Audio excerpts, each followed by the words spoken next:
anybody who cares to. Then what we're going to do here is I am going to, let's see here.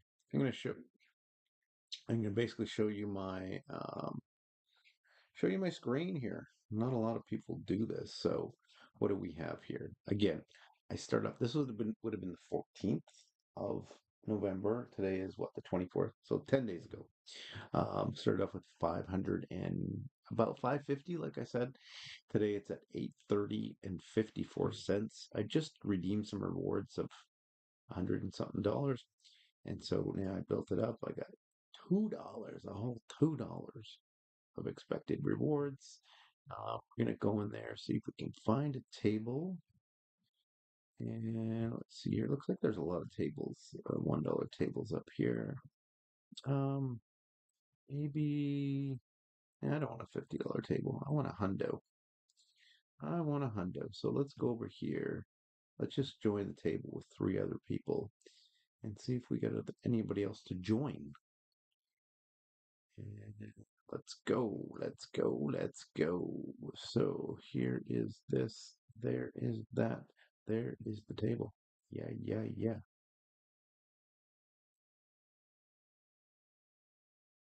Okay. Who do we have here? Who is mungest? Who estas mungestas?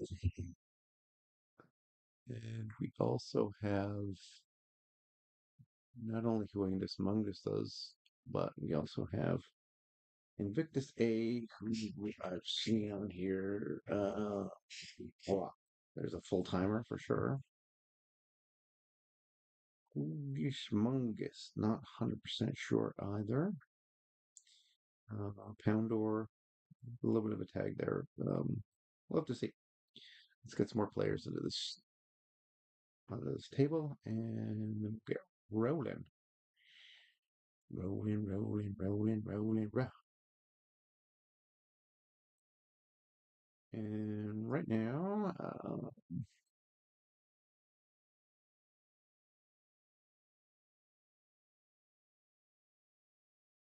it is interesting that you see, I mean, flags from other countries because this is .ca. It's an Ontario only. I believe it. I think it's Ontario only. I don't think Chinese people can play. So basically, you're sort of repping. Maybe they're just residents, right? Their citizenship is in um, China, for example, which is totally cool. That's totally fine. It just seems strange when you see other flags, right? Um, right, we got Dells. Okay, so I've seen Dells before. Let's go. Let's fire it up on the stream today. London Fisher is back. Anyway,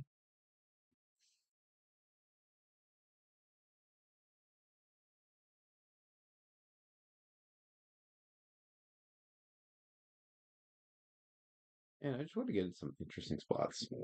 Um, whether I win, whether I lose, that's kind of secondary. I think over time things will probably work themselves out as long as I'm playing okay.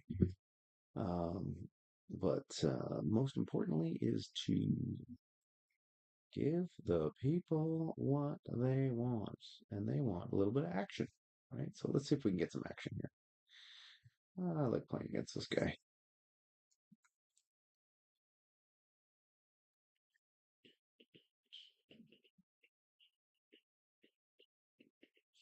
Low board. Gotta check the low board, right? Should we check the low board? Probably should be checking the low board. Yeah, okay. I'll check. I'll check. I'll check. I'll check.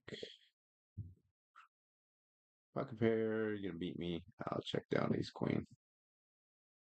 Sure. Sure. Should I bet there? Such a low board. I mean, it's just not my board, right? So check it down for, I mean, he'd probably call. Very, very likely that he's going to call. So, I mean, when you get a board like that, I mean, over pairs, and really your best opportunity to bet an over pair like that would be probably on the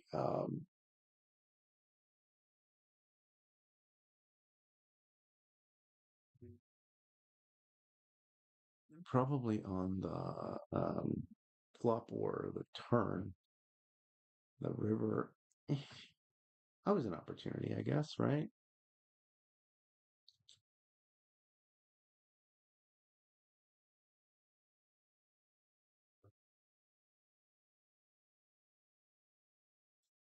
I can probably bet queen here. Can probably bet here. Have to, but I can't.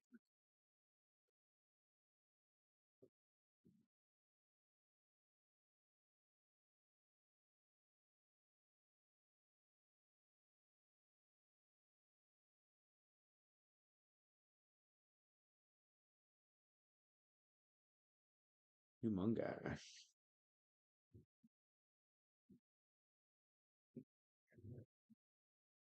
Yeah, we got a couple people. Hey, everyone. Oh, is there even a table up there? Wait a second. There better be a table up. There better be a table up. Don't tell me I don't even have a table up. Oh, we do. Good. That would not be fun with no table up. No fun watching poker with no table.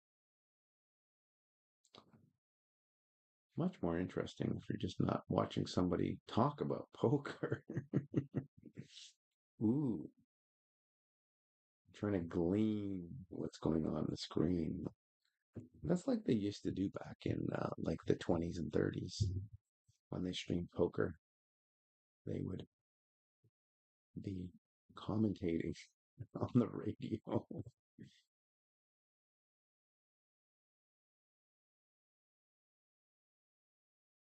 Oh, wow, what is going on here? We got the tens. Tens gotta raise, gotta raise, gotta raise. Tens got to raise. Of course the tens gotta raise. What else are the tens gonna do? The tens could call maybe a certain percentage of the time. Let's see here. So I got a re-raise. Let's see here. Cutoff versus against tens. I mean, he's re-raising. I'm only gonna call a very, very small percentage of the time. I think I'm folding there. Might be a tight fold, but I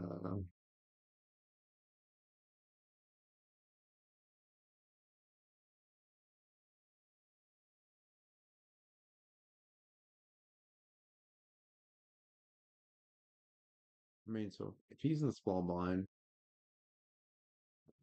and we get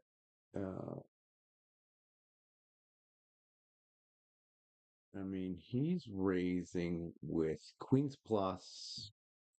I mean, there's a couple of bluffs. Aces, ace, king. I mean, your tens aren't doing that good because he still has under the gun behind with a pretty strong starting range.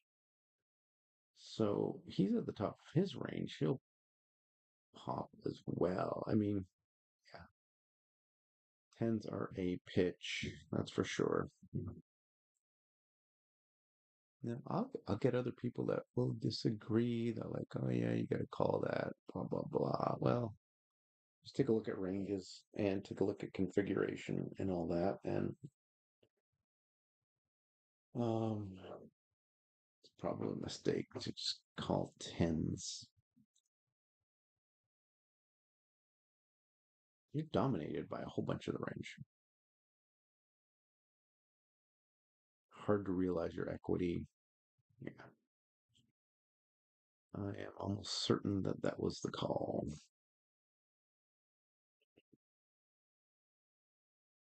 Super no board.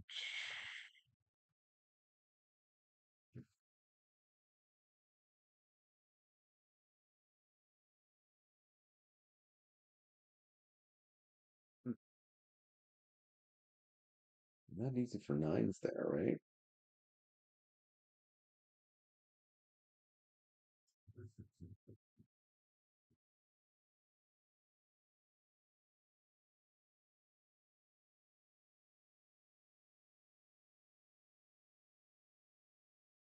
This guy's going. He's just three betting the hell out of me.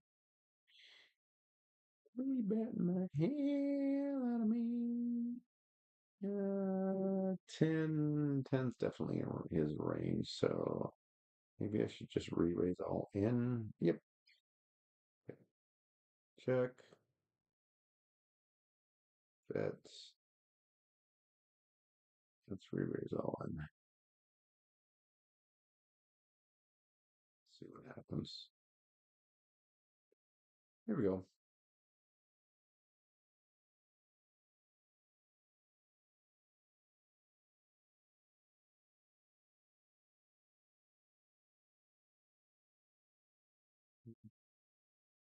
That was kind of fun. Pretty quick though. Might have been too quick because they're looking at that. It seems like a pre-planned thing. Do this, do that, do that. So, but I did put a lot of pressure on him. So this is bad again. I mean, we're both fairly deep, right? Sometimes it just comes down to who wants it more. That's half a bet.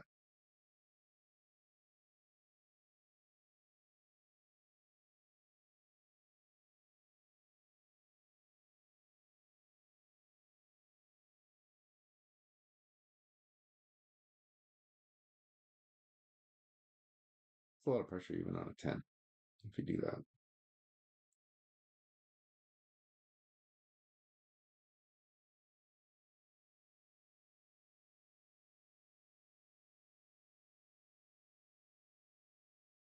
And by the way, people, so you see that's a 51 table there. So I've had people that have actually questioned me, said, "Oh, you're probably playing micro stakes because you're only showing the big blinds." Okay, okay. But that's when you watch the shorts because you don't see this upper left-hand corner. And I don't really care, so I just prefer playing big blinds. Um, Not worrying about the cash. I just don't even care, need that element into play. So um, basically, why I do it. That's probably the very bottom of my range here as far as the face cards go. Yeah,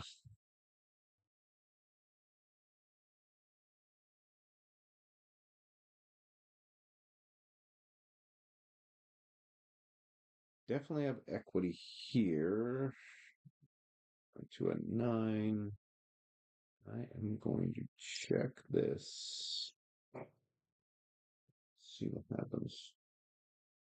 Call or raise? Well, I'm going to bet this. A lot going on here. If I'm going to delay C bets, probably going to go that much.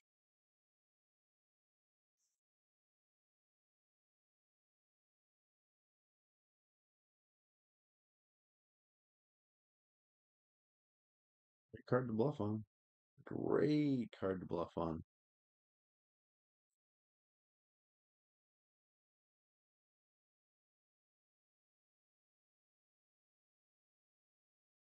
Why did you bet that?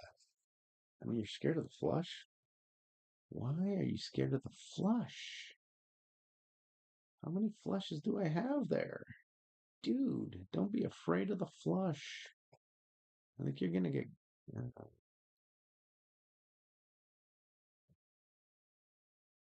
Check.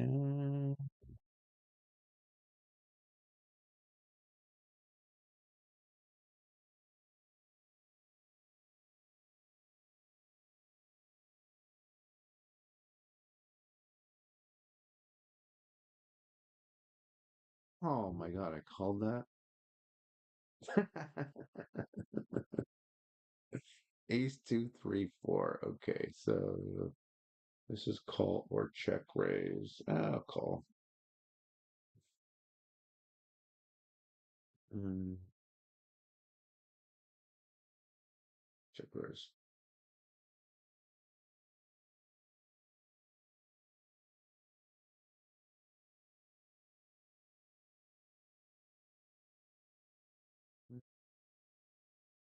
Mm,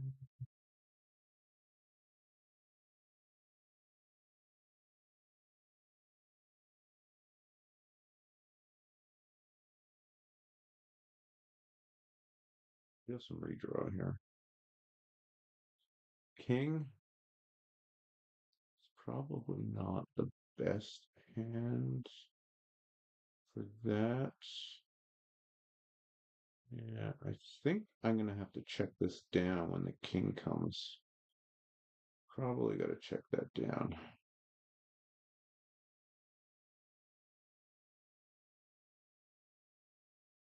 He's betting seriously?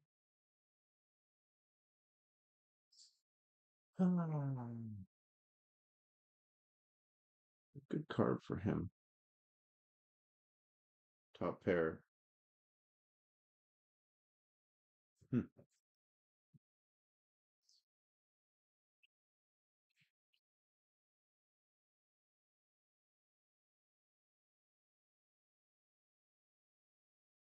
Oh, what a night. Everything will be alright.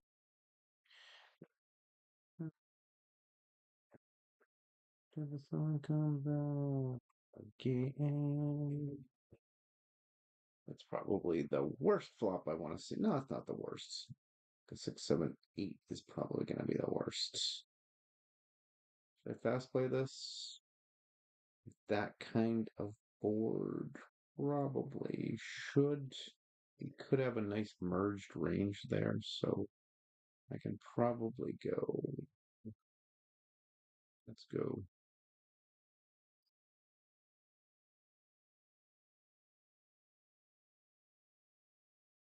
That block nut flush draw.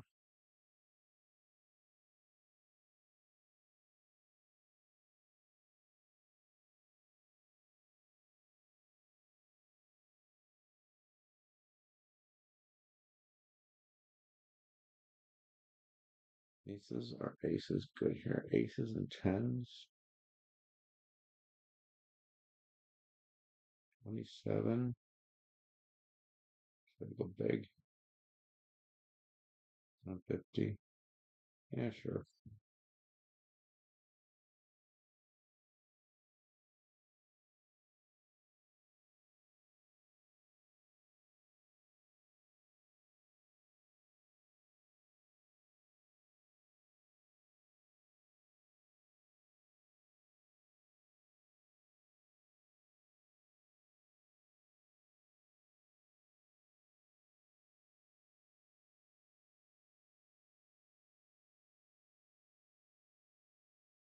Tell you what.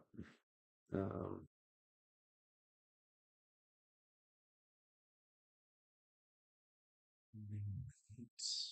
right.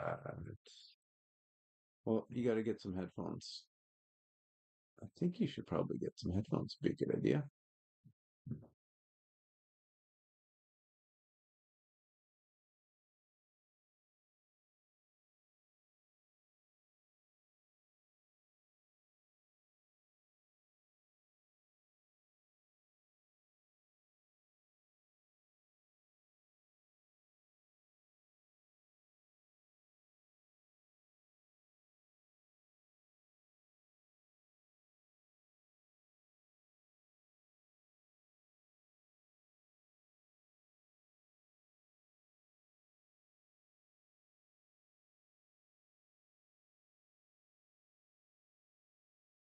Ooh, the night. Everything will be alright. Night. I got 110. Yeah, sure. Why not? Let's rip.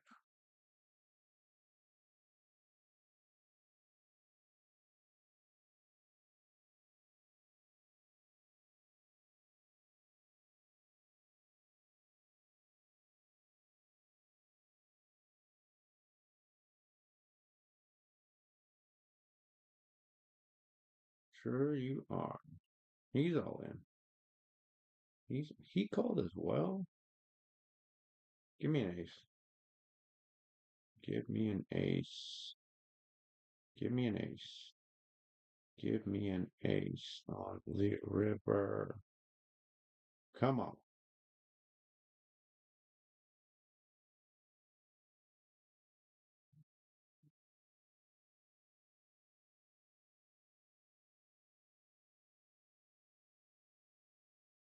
Way to go. Way to go, Huggy Bear.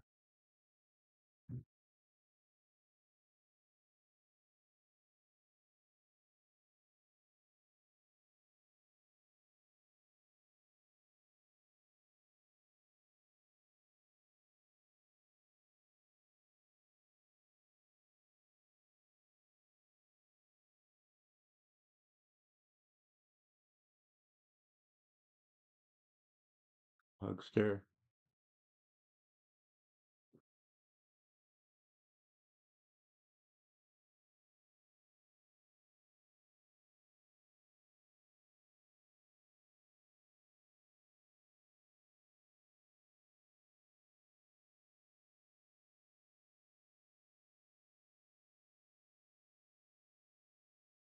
Way to go, Hugster.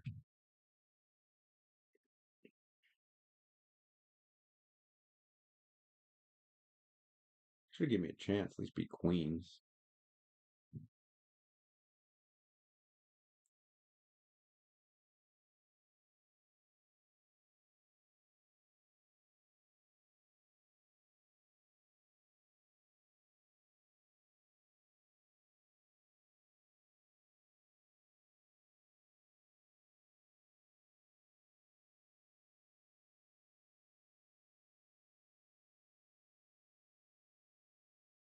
So, should I have gone three-way all in is the question. There's my question for Oni. Oni, we had a little bit of fireworks here. Pretty nice. Pretty nice so far. Punting money left, right, center, up, down, all round. For bigs, 113 bigs. I mean, am I ever calling in that type of scenario? I mean, you look at the range. Um, I mean, there's probably a few bluffs in there, but Huggy Bears is like I said, it's Queens plus, and there's Ace Kings, and there's a bunch of Ace Kings. Maybe is there Ace Queen suited? Let's see, where was Huggy Bear? Huggy Bear was where was his position?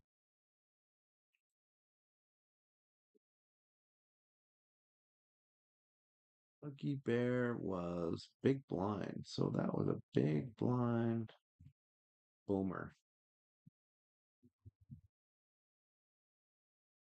Big blind boomer from Huggy Bear. So let's see here.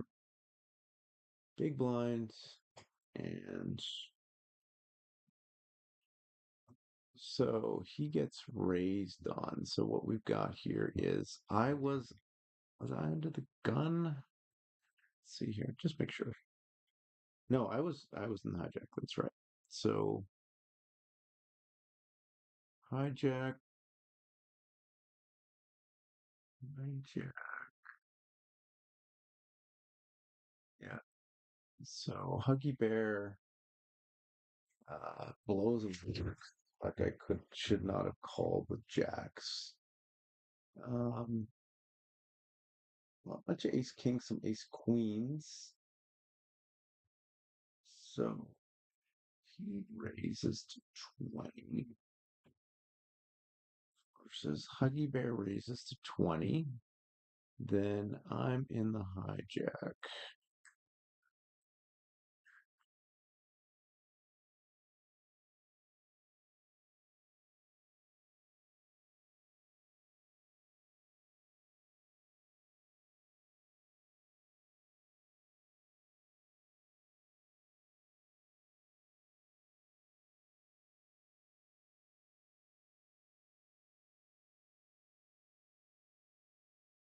Yeah, that's fine.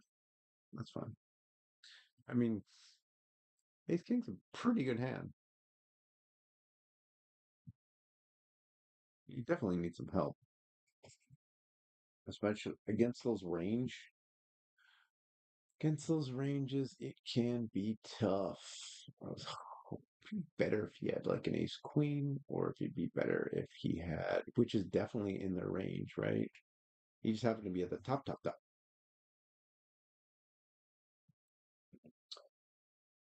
So, um, it's one buy-in.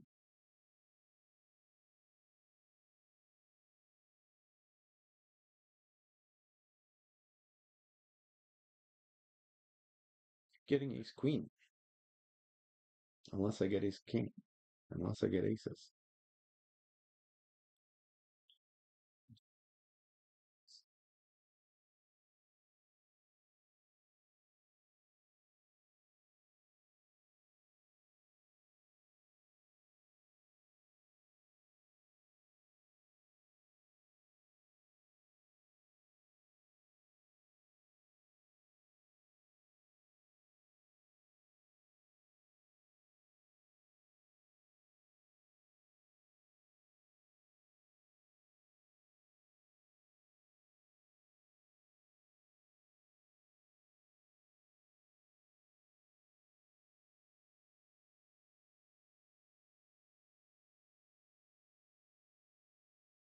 The way anybody on the stream that's an actual human being, feel free, make comments. Ask me questions. I've had a couple of good chats on here lately. I just started streaming on. This is fresh. This channel's about as fresh as like a nice loaf of bread coming out of the oven. Um, it's fresh, I tell you. Um, okay, so there's probably a donk range here somewhere. It's probably more of a check raise range against Huggy Bear. Probably think 2, 4, 6. Let's go 7.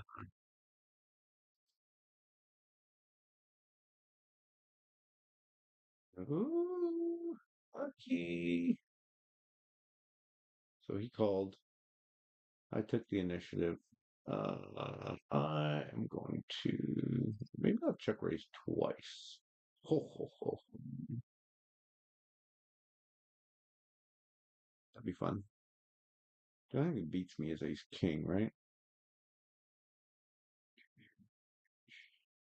Probably doing okay here. What kind of bet is this? This is probably a block.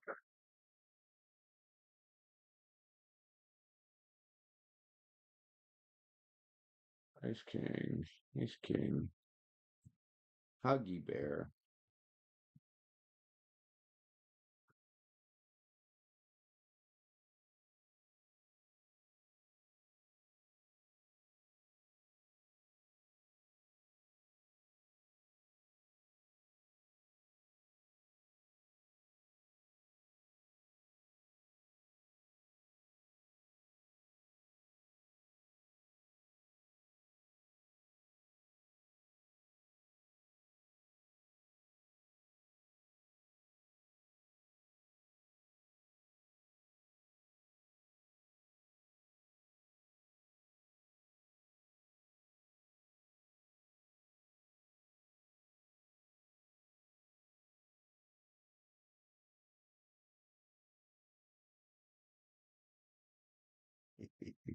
Here.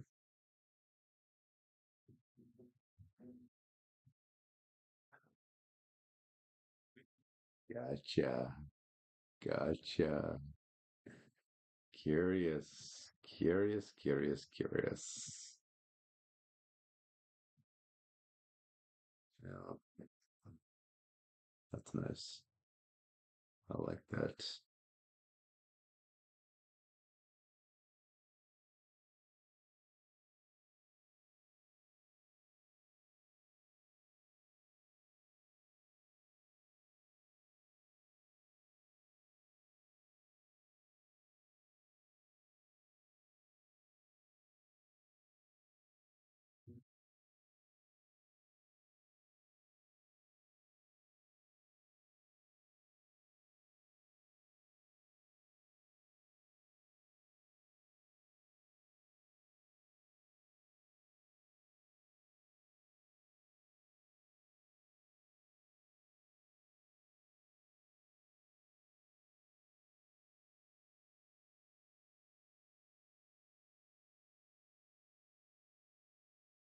good music.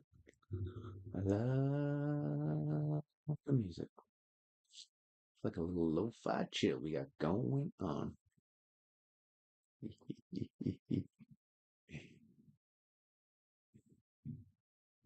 Lo-fi chill. Let's go. Love the banter.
Oh, I bet you if I was a weed smoker, then there's a good chance I'd be like,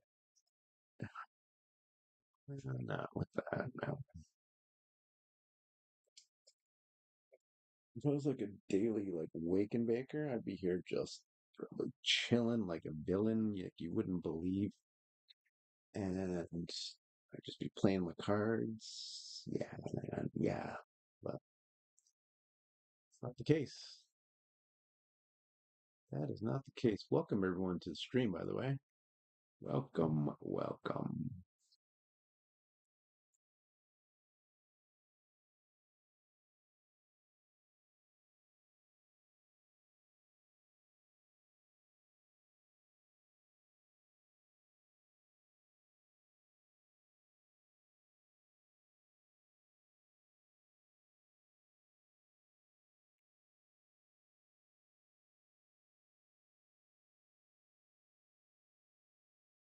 Yes, that is what I am doing.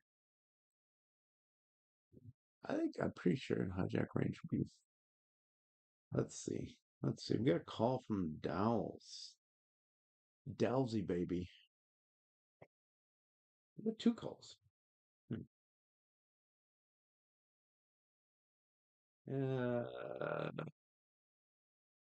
Oh, I got a one liner to a 10. So I could check bet. Let's go 50-50. Check bet. Yeah, that's a bet. So if I'm going to bet here, I'm probably just going to bet small. And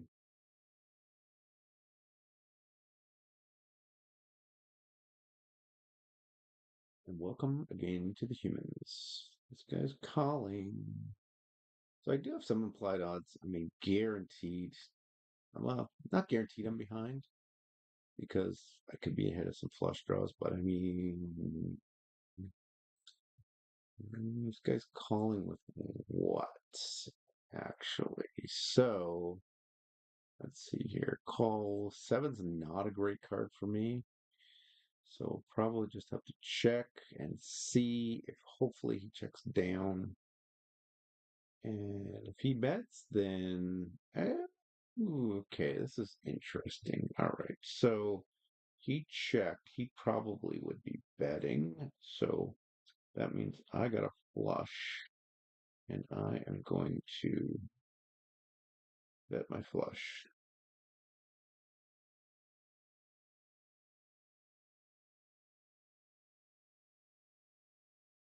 What an unbelievable flush! Great flush, Dave. Phenomenal flush.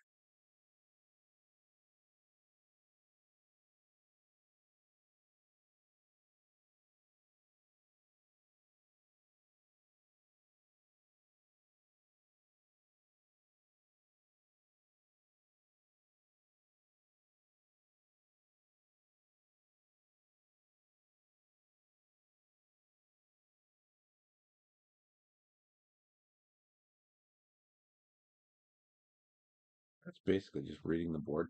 You know what? If he was in a flush draw, I think it's extremely likely that he would have bet the turn. So, I mean, Delsey baby. Uh, what do we have there? What was the board again? Uh, yeah. So, I mean, good chance he had a nine or a king.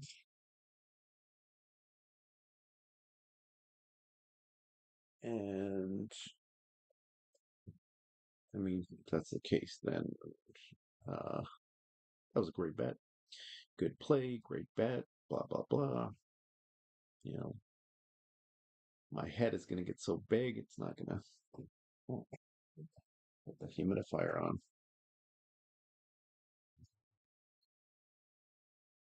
Also, start getting some nosebleeds. We don't want that. Right in the middle of the stream. All right. This is kind of fun hand to play. I always say that. These hands are so fun. But, I mean, they're a mistake to play them a lot. I just kind of like to see if I raise, if I get, I only rolled an 11, so I'm not going to raise now. Well, that's an okay flop. So let's see. This guy could be relatively aggressive. Let's check raise here. Let's get her going. And he is going to be with that kind of a. It's either that or it's a 150. It's definitely going to be a 75.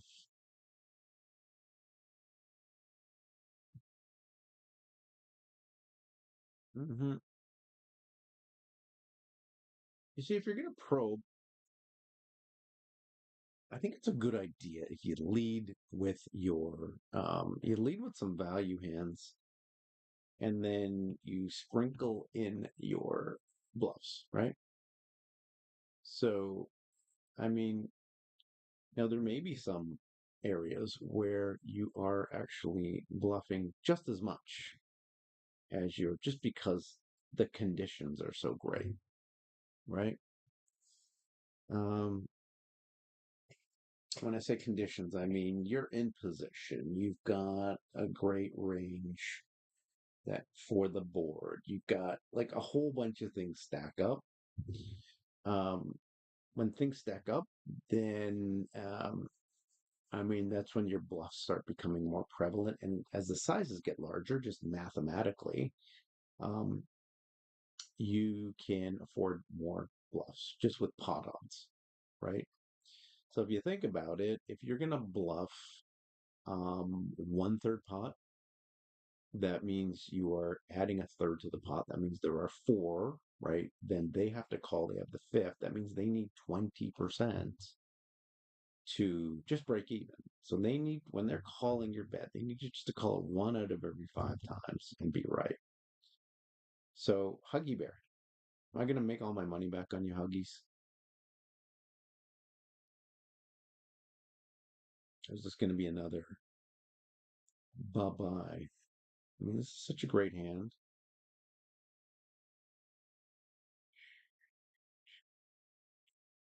It's so pretty.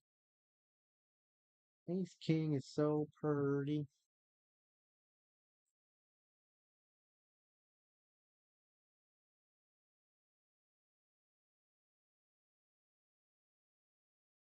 I wonder if anybody in the chat has any thoughts about that hand.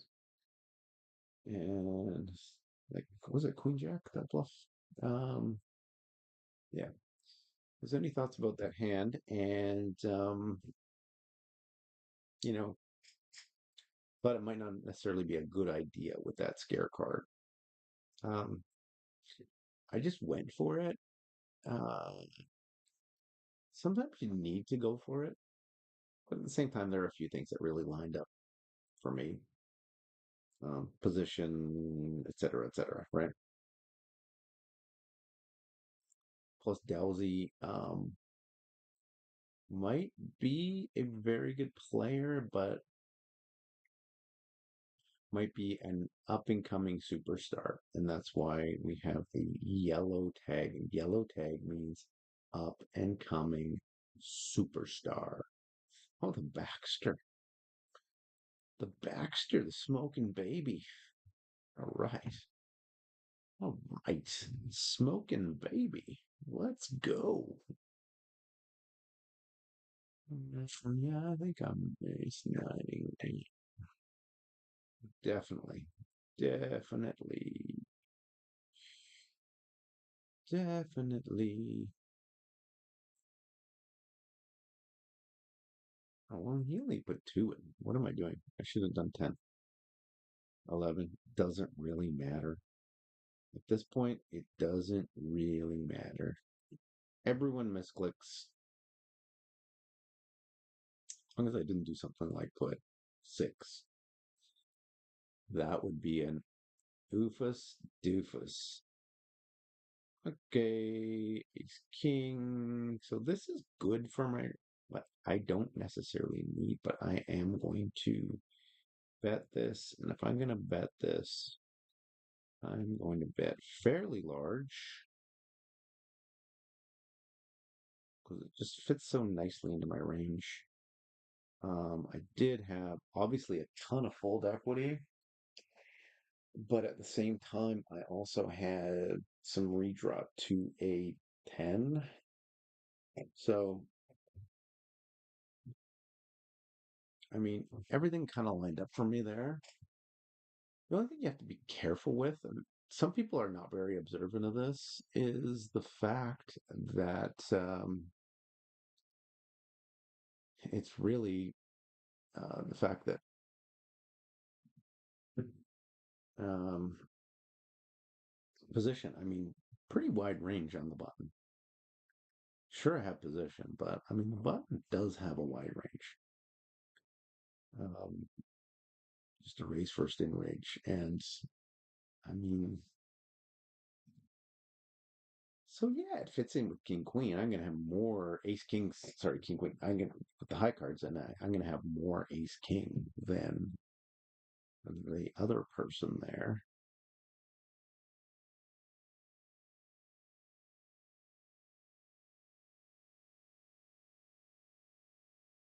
But um, yeah, if he's got any, I mean, yeah, maybe not with that board. Maybe more of a convoluted board in terms of like a king 9-2 board or something like that, where it's just like a auto bet sort of thing. So I just don't want to get into the habit of where I use the same bet sizes over and over and over again on the same boards and then just become so predictable that, every once in a while you just get picked off because you're being lazy. Right? So that's where frequencies do come into play. I love this guy. Huey. That's a beautiful, beautiful, beautiful board. Well, I mean,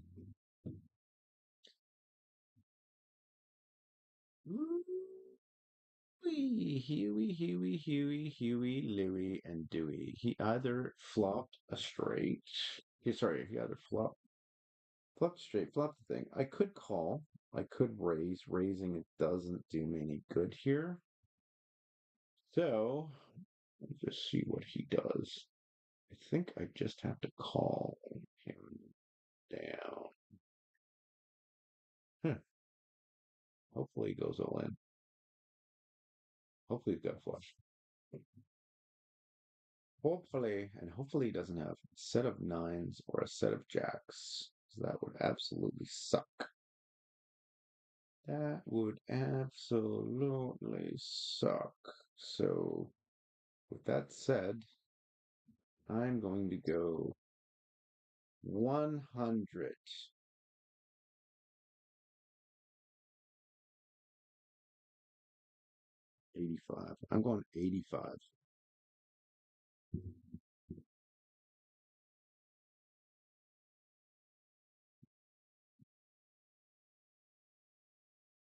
Such a dumb sound, dumb looking. Um,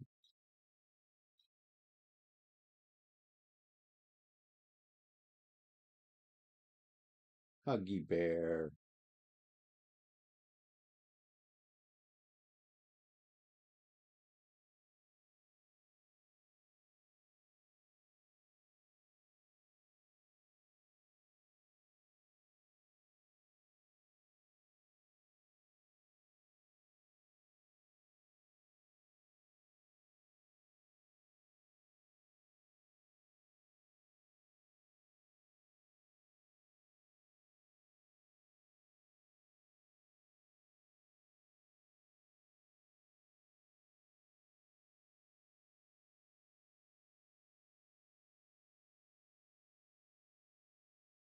Huggy Bear.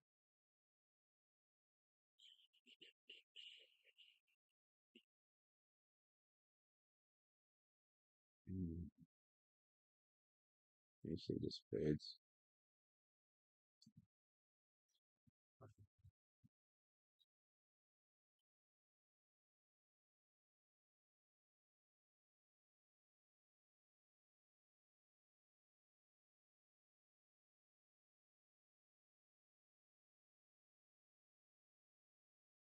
Yeah. Let's go. Let's go. Let's go. Queen Deuce. It's probably not even in my range, but let me just see here. Queen Deuce. Let's just check this. Let's just check it. Might be able to do something here. See if he just decides to get frisky. Dowsy. You gonna get frisky? Nope. Okay, now it's time to start betting. I'm gonna bring my queen down to the river. So let's delay C bet. Let's do a little one. And we get the folds.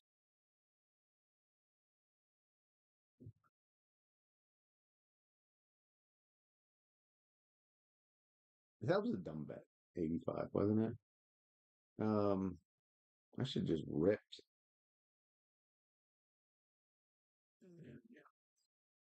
I'm getting all these hands on the margin of my range here.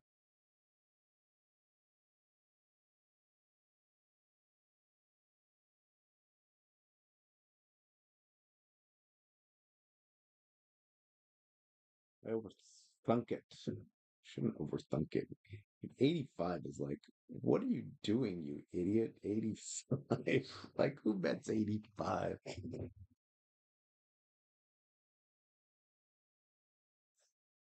Huggy Snuggy Bear. Where am I? I'm under the gun, right? Dude, Snuggles. What the hell's going on here? Tens are going to be a call. I'm going to fold. I'm going to fold this time.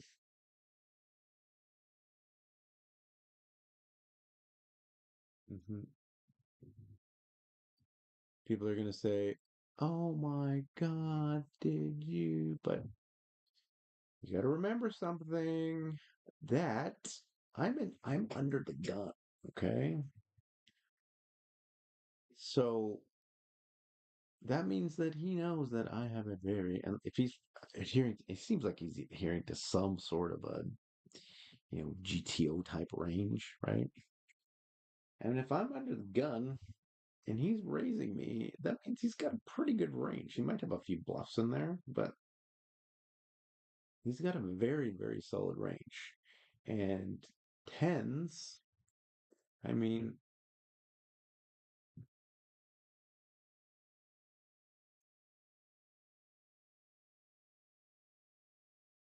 you gotta remember it's versus under the gun, right? So, I mean, he's raising his premiums. He's calling me with jacks, probably, right? He might not even be raising jacks.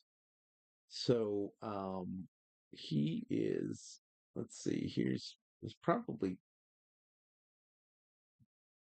he's got some suited aces and he's got premiums, which have a lot of equity against me. And some of them even just absolutely dominate me. Queens plus. There's ace king suited, there's ace king unsuited. It's probably, maybe what I can hope for is, ace king unsuited, or maybe if he's going to raise me with that, suited ace. So your tens aren't necessarily in wonderful shape against that raise. Under the gun, right? So again, position is very, very, very important. Remember where they are and also remember where you are. So let's see here. Queen nine, not going to do it. Not going to do it. Not going to do it. Not going to do it. All right. So I made a couple moves today, and they were quite fun. I did get stacked though by Huggy Bear over there. That's part of the reason why he has such a big stack. Some of that money is originally was mine.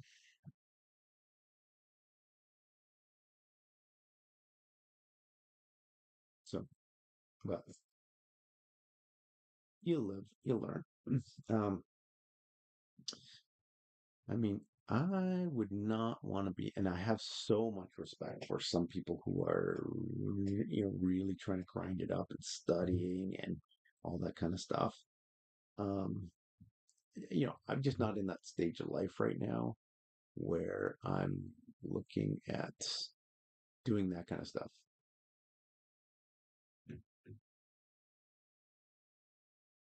I'm really more of, um, let's have fun. Let's see what we can do to figure out the game as much as possible. And I'm never going to solve it. I'm never going to figure it. That's not within my capabilities, especially at this stage of life, right? But at the same time, I do understand some of the fundamentals. I do understand some of the GTO. I do understand some of the exploits. I do understand some of the positional play. I do understand some in terms of fold equity, and do understand a few things here. So, and I'm always learning. King seven is not 100%. Um, but okay, we'll play against Dowsy. Downsy. Have you ever seen anybody ever seen Downsy? So this guy right here, Baxter, what's he gonna do? He's not calling with, probably not calling with eights, nines. I mean, he is. Well, King seven. I'm definitely calling at least, right? I guess he could be calling with eights or nines, so he could have an overpair. But I think there's a good chance that and that's a pretty decent card for me. I think there's a good chance that he could be. Um, so he's gonna bet. He's gonna bet now with a half. He's not afraid of this nine coming in. So maybe he's got tens. Maybe he's got. I can't fold this, but here's me thinking about the hand and thinking about the hand and thinking about the hand and thinking even more about the hand. And then what happens is I get timed out and fold. Now, do I even have a time bank built up somewhere? Let me just see. Time bank card. Okay.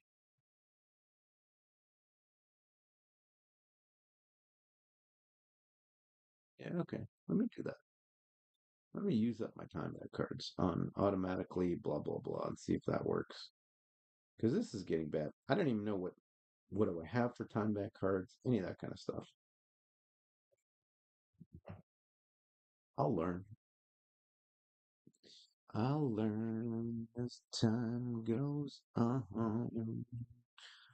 Think Ace is gonna mess with him? No, it isn't. So welcome. Welcome anybody who's listening, anybody who's domestic, which means Canadian, anybody who's listening in from the United States, anybody who's in South America. I had a guy from the UK the other day. Um, International community, I love it. That's one of the great things about poker, right? Is that the community can be international. Even though I'm not playing against people from Europe, which would be kind of cool. Playing against people from Europe, I'm only playing with people because this is the only legal game, right?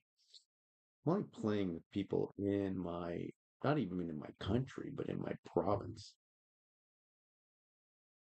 I think Stars used to be able to play with everybody, other people in the country, I think.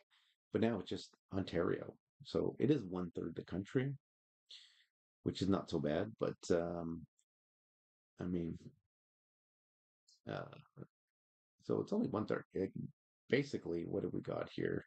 I don't know, some 15 million people in Ontario, somewhere in that neighborhood. So, yeah, I mean, it's not huge how many poker players and so on. It's not even the size of the state, not even close to the size of the state of California, for example, just to give you some perspective.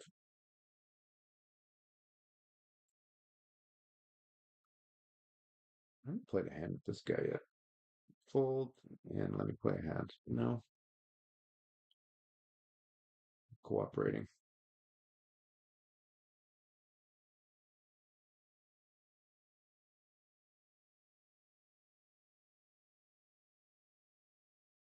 So every once in a while, I do try and refresh the restream. I'm wondering what that actually does to, because if it's going through restream, OBS to restream, and then if I keep refreshing it, um, does it cause some sort of a break in the action? Hmm, maybe I shouldn't be doing that. So anyway, if anybody's watching, can comment on that. If you actually are seeing a break in the action, then let me know, and I'll cut it out.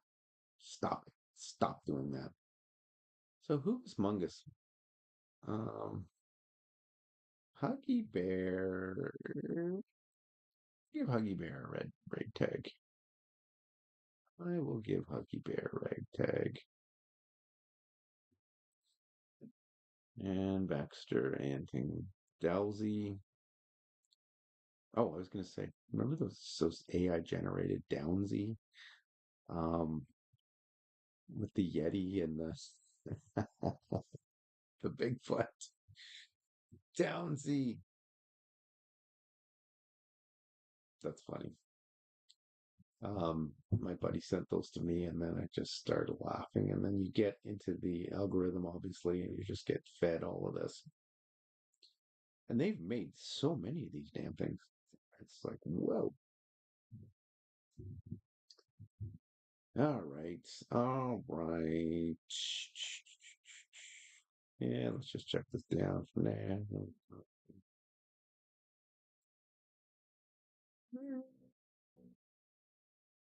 Just see what happens. Like, I could delay C-bet on this.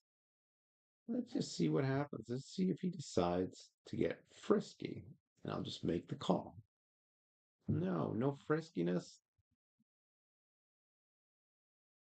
No. Okay. I can see that. I can see why. No frisky. There's no frisk there. So a lot of times I would be c-betting that board, but I decided to use a little bit of restraint, and I did not c-bet the. I just took my ace all the way down. Again, likely instead of a check. I mean, he would at the tens. He might not. The tens and the king. He might not bet, but yeah, yeah. I don't think he's supposed to bet that board. So he did good. Took his eight. And what else do we have? We had, uh, yeah, I mean, probably pretty confident he was good there. So I think my check was okay. Probably okay played by both, except for maybe I should have bet earlier, but just not the same frequencies all the time. And I don't want to go down the frequency rabbit hole where I've got to roll everything. I keep coming back to a phenomenal poker teacher by the name of Pete Clark and the carrot poker. I mean, he's so good. And what he teaches is that you don't want to be, if something's a bet or something's like, if your hand craves a bet, make the bet. You don't want to be making a mistake. Or if you're, you don't want to be making a mistake like any percent of the time, 10% of the time, 20, like if what you could be doing, if your alternative is making a mistake, you should be doing this, you should be doing that, which makes a lot of sense to me. Um, so I'm trying to get to where I calibrate my frequency. So poker is a game of like, it's just you're doing a lot of juggling of different things, right? You're juggling. I'd love to play this hand, but yeah, you know what? Let me see. You know what? For the stream, I will play this hand just for you, just for the stream. Don't say I didn't do anything for you. Just for the stream. And if I get three bet here, then I'm not going to call. But maybe I'll get the play. There we go. There we go. Okay. Now, this is definitely a good board for me, and something like that is I'm probably looking at a decent sized bet. But what I'm going to do is I'm going to start off with one of those guys.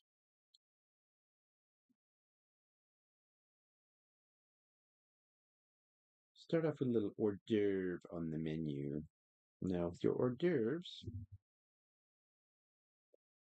you're going to get called by a decent amount more than if I go for a big bet.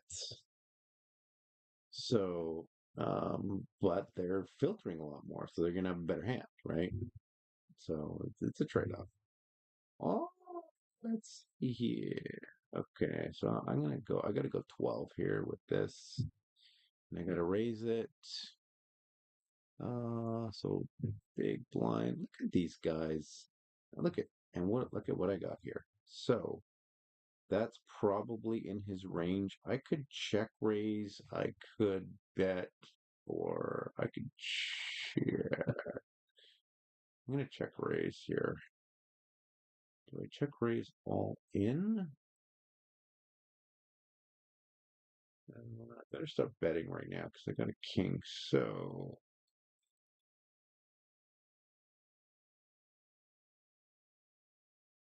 probably should go 13, 14, 15. Let's go 15. See what Huggy Bear does. If he rips me, that would be the correct play. The correct play would be to rip it good. But he might be getting into a situation. he might be in a situation where he's because he was saying something about earlier. He was talking about being curious, right? So, but also maybe looking at his stack and going, I want I want to protect that stack. I'm in preservation mode. And if you get as a player, if you ever get in preservation mode, that's terrible. You should just leave because first of all, this is not a tournament, and second of all, I mean, you just need to play, right? You just need to play according to the odds, according to a whole bunch of stuff.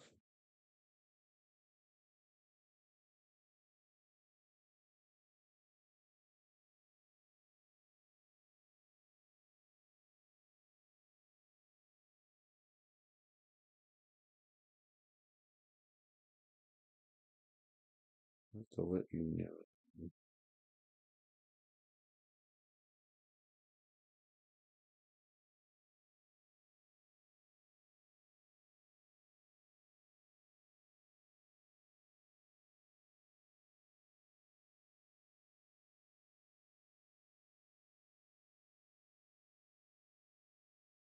Frank here.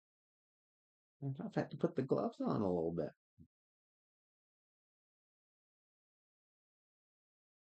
It's been quite fun. So glad there's a few people here watching. And again, questions, comments, anything, you tell me.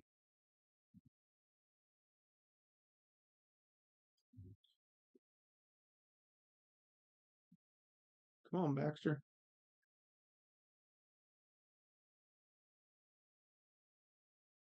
You're never really, really super happy getting it in with Ace King. You're kind of like, yes, but I mean, oh, there we go. Okay, so should I fast play this?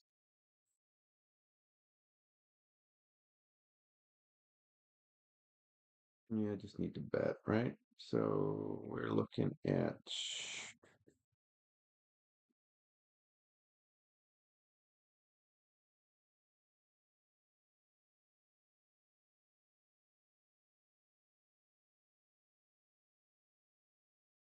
a small bet.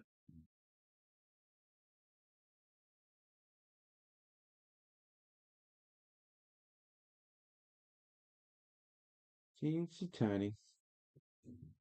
Thinking about it, thinking about it, thinking about it. Okay, so I could raise all in. It could be on a big, big, big draw. There's a bunch of draws out here, right? So here's what I'm going to do is I'm just going to call and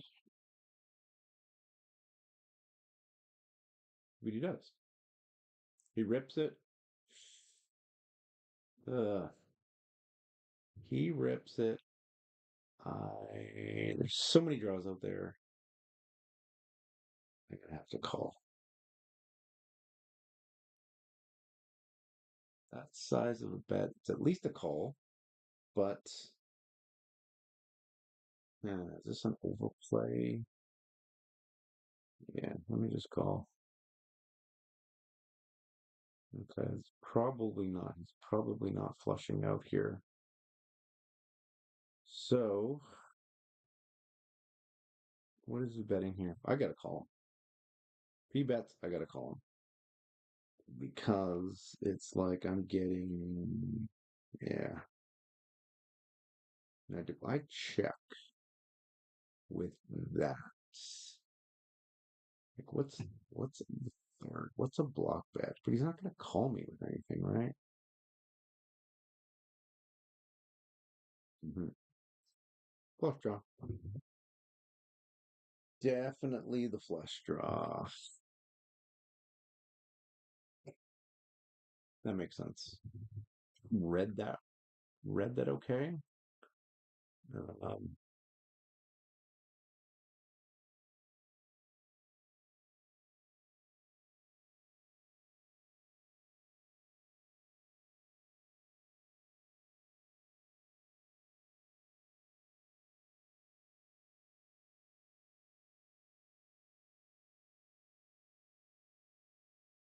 the hell? Where the hell am I? Just give me one sec here. I will definitely answer ya. King Jack. Okay, let's go. Let's go. Okay, these are the boards that I mean.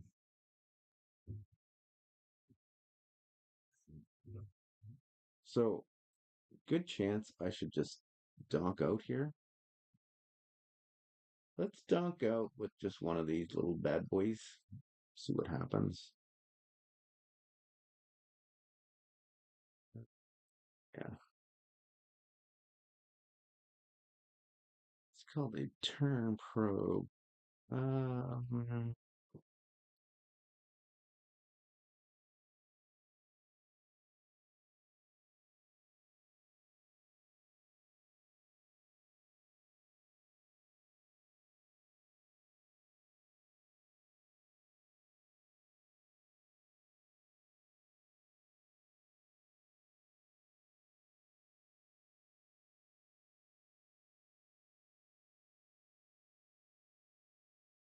I don't think we're doing that. And then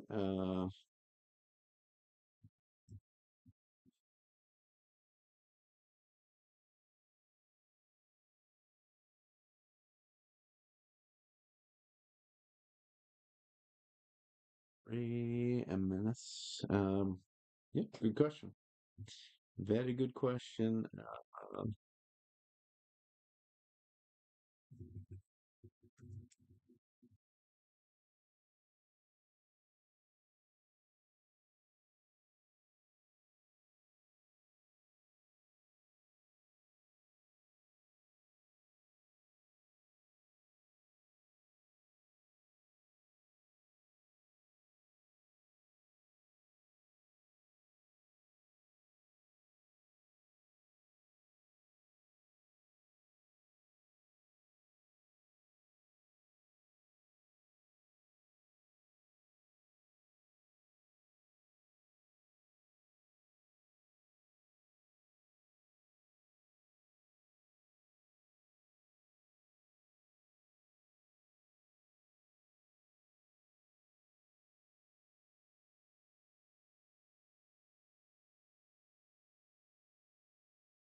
since uh,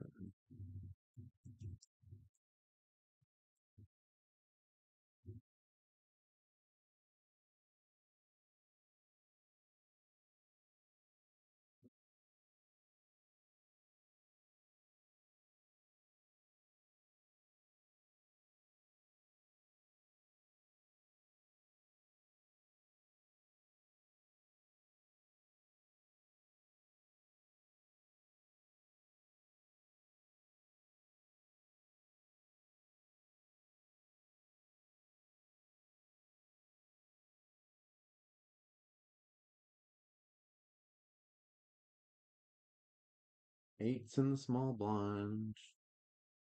Do I call or do I raise?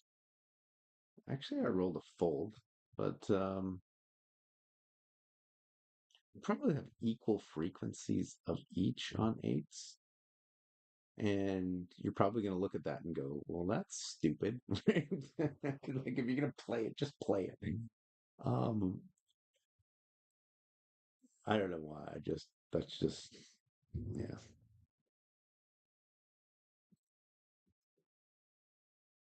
just me.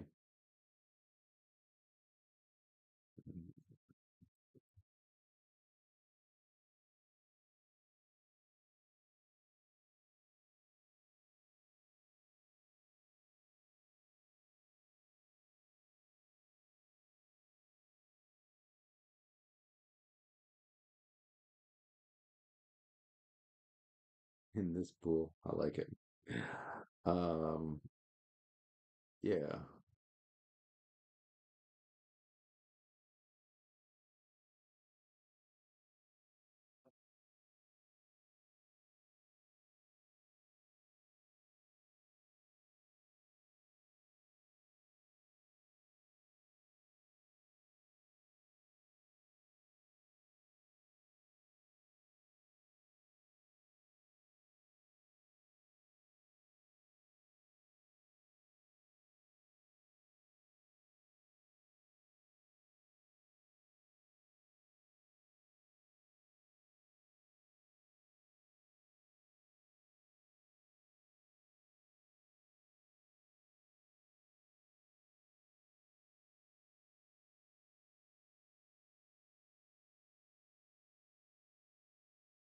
Like for example, Dick here.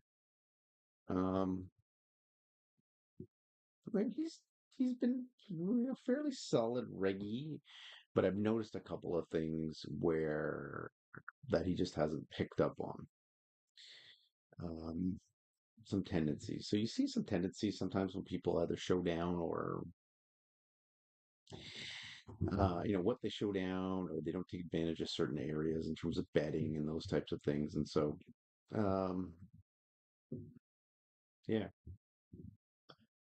So I'm glad that makes sense to you. It's definitely a fold. So yeah, appreciate the question. Mm, So this is interesting. If you're actually in the same pool, that's so cool. Um, yeah. And so, you always run the risk when you're streaming, right? You run the risk of people watching and then going, "Hey, what's this guy doing?" Right? Um, well, I'm not doing anything to, not anything to you know, um, either disturb anyone's privacy or anything like that. I mean, this is a sort of a public game anyway, right? And I'm certainly not here to disparage anyone in terms of their play. So I do have utmost respect for every single person that decides to play poker. And I mean, everybody's laying their cash on the line. And so, I mean, absolutely. Now, this guy here, let's see. I'm gonna just check that down and see if he decides to stab. And then maybe, let's see if he decides. Yeah, I could probably raise him here, but you know what? Third pair. Hmm, good for him. So he took it down the river and then bet, which is a perfectly acceptable play. Um, It's a good play. You're not going to see a lot of people do that. Now, he had second pair, right? So you are going to maybe see more people do that, but a lot of newer players do have the tendency of saying, "Okay, no, you did. There was no bet on the flop, so it's almost like robotic. There was no bet on the flop, so I am going to um, bet the turn with second pair. Like he doesn't have an ace, so um, and not everyone's like that, but some people are. Some people at 100 NL are like that, right? So, um, wow, that's interesting. That is interesting that you are in the same pool. Um, so yeah, if you have any commentary on, the pool, any commentary on, it could be anything, right? So yeah, what I'm looking at doing here is just because people love poker. Poker's such an interesting game, but also understanding where you're at in the game. And so we've got five other players, for example, in this game, and they could have five different goals. I mean, some people might just be here to have a bunch of fun, right? Some people are here to actually try and make a living. Some people are here. Some people are just grinders. They're multi-table grinders, and I have ultimate respect for those people who are the multi-table grinders, because again, 6, 8 months ago, I just lost. I kind of lost the love for the game. Maybe I was playing too much of it. Maybe I was studying too much. Maybe it just lost its shine. It lost its luster for whatever reason. And people go through those periods, just a little bit of burnout, right? And then took a break, completely didn't even think about poker. And then all of a sudden it's like, well, where'd this come from? I'm interested again. Like, let's go. So, yeah, that's like just recharging the batteries is I think there's something to be said to recharge the batteries. Now, I'm 56 years old, and so um, my batteries, sometimes I need a nap in the afternoon. So my batteries might need to be recharged a little bit more than others. Some people can just go, go, go hour after hour after hour and just grind it. And that's a really a young, mostly guys, right? Young man's game. But anybody who can do that, I have so much respect for.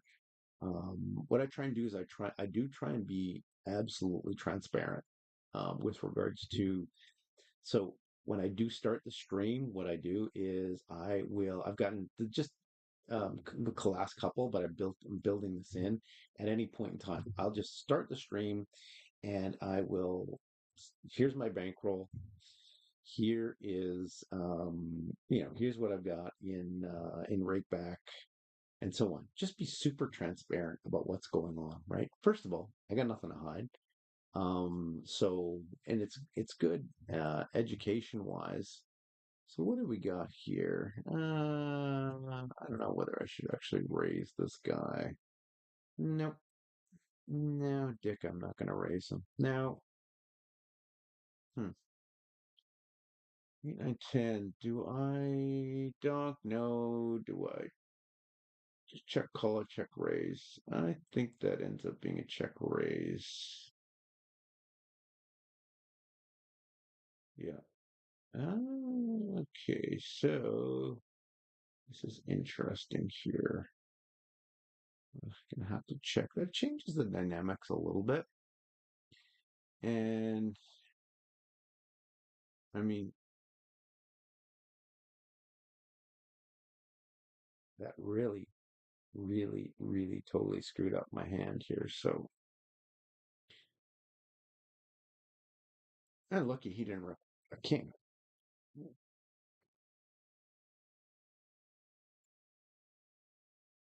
He might be wondering why I didn't bet. Um, Again, sometimes I'll bet, sometimes I won't. Um, if you're going to be playing with the same players in the same pool all the time,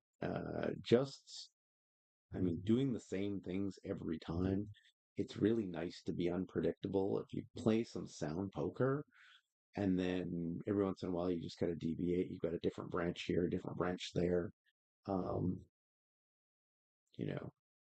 And then at some point in time, I'm going to start building more into my game. Well, I have already, just the really, really small bets and the extra large bets and those types of things, right? But what you want to do is you want to, as a lot of people know, or may or may not know, actually, um, you want to kind of strike that balance between your your bets and your bluffs and all the different categories. Trying to make sure you categorize your hand. I mean, how much equity you think you have on every street can make a lot of sense. And if you can estimate that, then you can sort of slot in a bet size for that. And as you saw there, I had a hand with pretty decent amount of equity on the ace 10. I mean, that's a solid. Ace 10 is a very, very solid, even though it's an 8, 9, 10. Um, but um, I decided that I wanted to check raise. Okay. So even though my hand probably on that street deserved, deserved a larger bet. The fact is that, um, I mean, you can go at it about it a couple of different ways, especially when you are out of position. So you're in the big blind. You got your classic, whatever they want to call it, your button versus big blind battle, right? So taking into account ranges, taking into account this, taking into account that. I mean, if you can, you can bet, or a lot of times you can get just as much EV out of check raising. Now this guy just brought his ace high down to the river. Part of the reason is, so he didn't know that I was bringing an ace 10 down. He probably thought I had a lot less um, equity in my hand than that, kind of tarnished by, um, the fact that the flush came and then the queen came. And so that kind of hamstrung me a little bit. But I mean, by all rights, he should have actually taken that. He should have taken that hand just by betting the turn. I may have called, but he could have bet relatively large.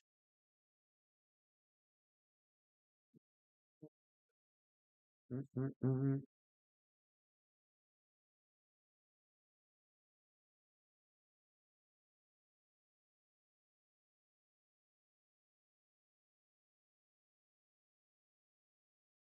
Check, check the seven down. Uh, yeah, I'm gonna check the seven down. I'm playing against this guy. Uh, so he did this to me before, all the way down. Queen or nine. Probably only a call, not a raise. Yeah. Yep. Okay. So I kind of guessed his hand there. Um,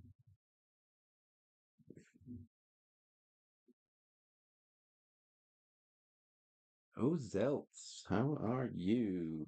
Right. Good question. Uh,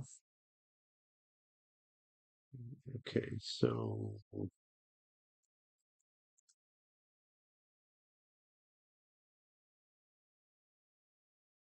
I will explain.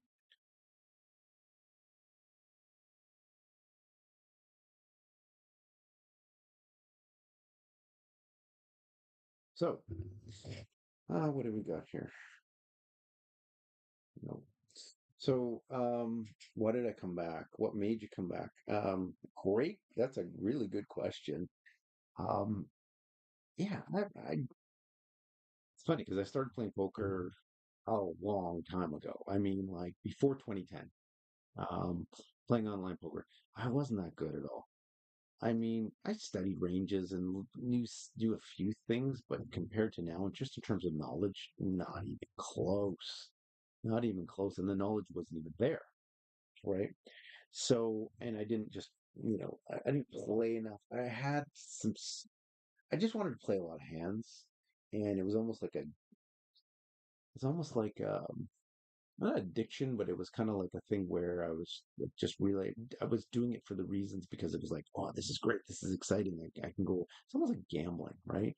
You win every once in a while, and so I was kind of like a okay to kind of losing player, whatever. Knew a little bit, but then started playing a little bit more seriously. So played a few years like that. I won one tournament. I think won a couple grand, which was kind of exciting. But really started to fall in love with cash games again. So fast forward, probably was it during COVID? I guess we're looking at 22, getting into 23, started going, okay, you know what? I really want to learn the game. And so did a lot of study, just played a lot of hands, but just did it the right way. Had a sim, your Flopzilla, your GTO Plus videos, buying courses, those types of things. And so it just got to the point where it's so saturated and I was so focused. I was getting a little bit better, but at the same time, um, our table's going away here. Let's see if we can find another table. Let's just do this. Go here, and I'll switch the table over like this, like that, like that. Let's switch it over in the stream. Boom. Where's the table in the stream? Should be there. Oh, there it is right there. Is that it? It should be there. Should be there. Should be refreshing pretty soon. Anyways, that's the only table that's up. So Silver 04. Is that Silver 04? Let's see here. Oh, that's it right there. Okay, good. All right, excellent. So nowadays it doesn't take me as long. It takes me long to answer a question though, and it's for damn sure. Um, so again, just and I've told the story before, but it's um kind of culminated with I was playing a lot of poker, went on a trip to Arizona, to Phoenix, and was playing at Talking Stick, phenomenal, $100 million card room, which just blew me away, right? So I played a lot of 3-5 there and I actually won. Won probably, let's say, 5 grand, which isn't like life-changing money or anything, but it was kind of nice to say, hey, you know what? I'm applying all that I'm studying, and then I just got burnt out. Went back online and it just wasn't the same. I was just like, yeah, you know what? I just don't want to be online here doing this again. So I said to myself, okay, that's it. I'm going to put it away. I'm putting everything away as far as poker is concerned. And it was also in a home game, and the home game is where they do tournament style, but it's every second week. So all throughout the winter, we've had maybe 4 or 5 sessions already now. So all throughout the fall, getting into the fall, and then culminates in the spring. Finished that, and then I just got to the point where I was like, oh my god, too much poker. I am absolutely burnt out. So took the break, and it was phenomenal. And I started getting the itch again, just like I don't know, a few weeks ago, a month ago. It's like, okay, let's get back into this. Let's start watching some videos. Let's start doing a little bit more, some theory again. Let's study again. And I just kind of caught the bug. And, as you may know, being a poker player, when that happens, you start kind of going down the rabbit hole again, etc. But what I wanted to do this time is I thought, you know what, that's kind of cool streaming. So I figured, you know what I'm going to do is I'll stream it, and streaming being part of this community, I think it can make anybody who watches make everyone, um, hopefully a better poker player. Um, is it maybe a disadvantage? Is it maybe a handicap to broadcast everything and then all of a sudden give everything away to everyone? I don't think so. I really don't. It's like some people are just too secretive about things, right? So, who did I get 3-bet by here? Yeah, let's call the button. All right, so we've got that, and there's a good chance that Dick will decide to um, bet here. Now, probably a good opportunity to raise. I could just call him because he might have ace something. So right now, I'm just going to call. Um, and let's here. I think if I'm going to do anything, I'm probably going to check raise here. Yeah, and if he's got that good of a hand, he's still kind of polarized. So if I'm going to raise him, I'm probably going to raise him to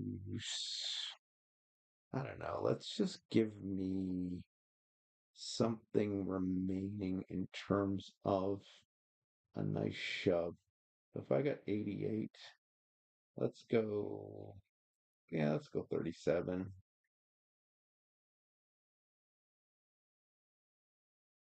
And yeah, that should give me a nice shove. See what he decides to do.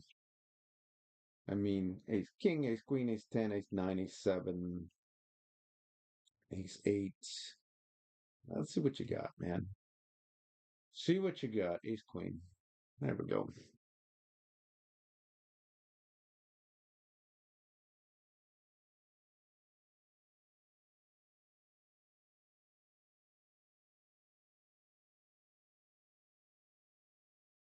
So yeah.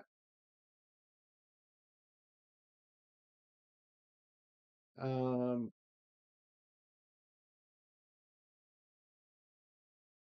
just thinking about that hand, that's all. Okay. Yeah, I think I played that hand quite well actually. Um, Easy to play when you when you have a set, but it just, you're really just hoping and praying that he's got an ace, ace king, ace queen, or whatever it might be, right? Or even two pair. That would even cement it even more. But the ace queen, I mean, he just overplayed, right? So hence the tag. So my explanation here is, I mean, probably really difficult for him to get away from that. But I mean, I wasn't doing any of that as a bluff. Uh, I just, I mean, it's very rare I'm going to do that as a bluff. Um, what kind of bluffs can you find there? I guess you could find, what are you going to find as bluffs there? So I looked like he was actually thinking about his hand when the seven came. So six, seven, eight. Like, do I have 10, 8 that I'm calling with? No. Um, I mean, I guess I could have eights. And what else am I going to call with? Call the raise with.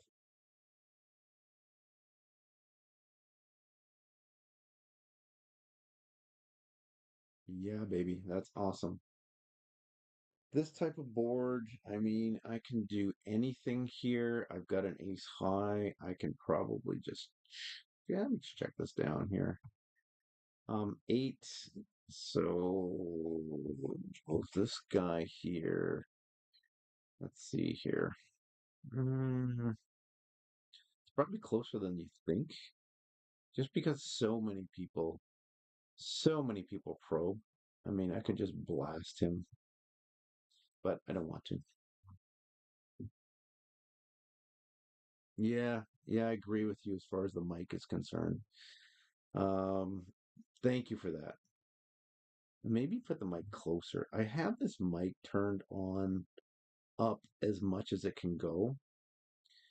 So perhaps if just turn the mic up. How is that? Is that better? Because if it's markedly better, then I won't keep it 18 inches away from me. I'll just put it right here. So test, test, test, test, test. Um,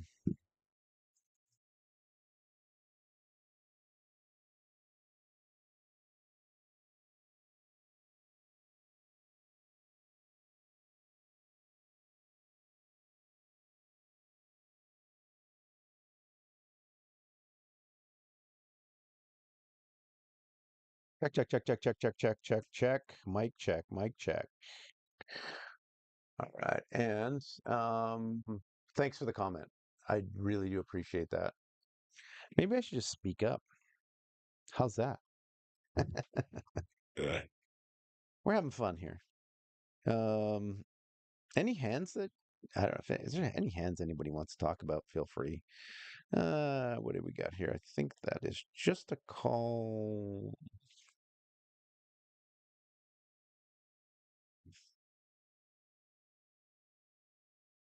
Okay, let me just see. I'm going to take ownership of this board here just to see what he does. Just to see if he's arranged better. Ah, that's a big one. That is a big one. That board. I mean, I got nothing. Got an ace, but we'll give it to him.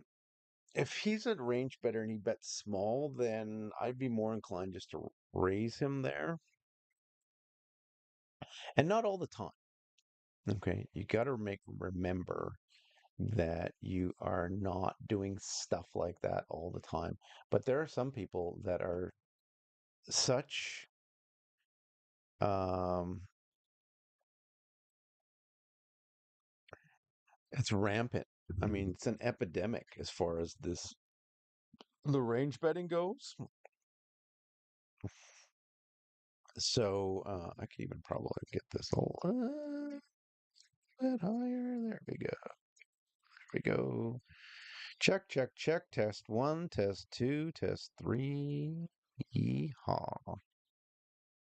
Awesome. Thank you. I'm glad. Want to make sure you can hear my ramblings and mumblings and fumblings and stumblings and bumblings and all that stuff. Uh, okay. So, yeah, again, we've got what's called a dynamic board. Very dynamic board. So, we've got big blind.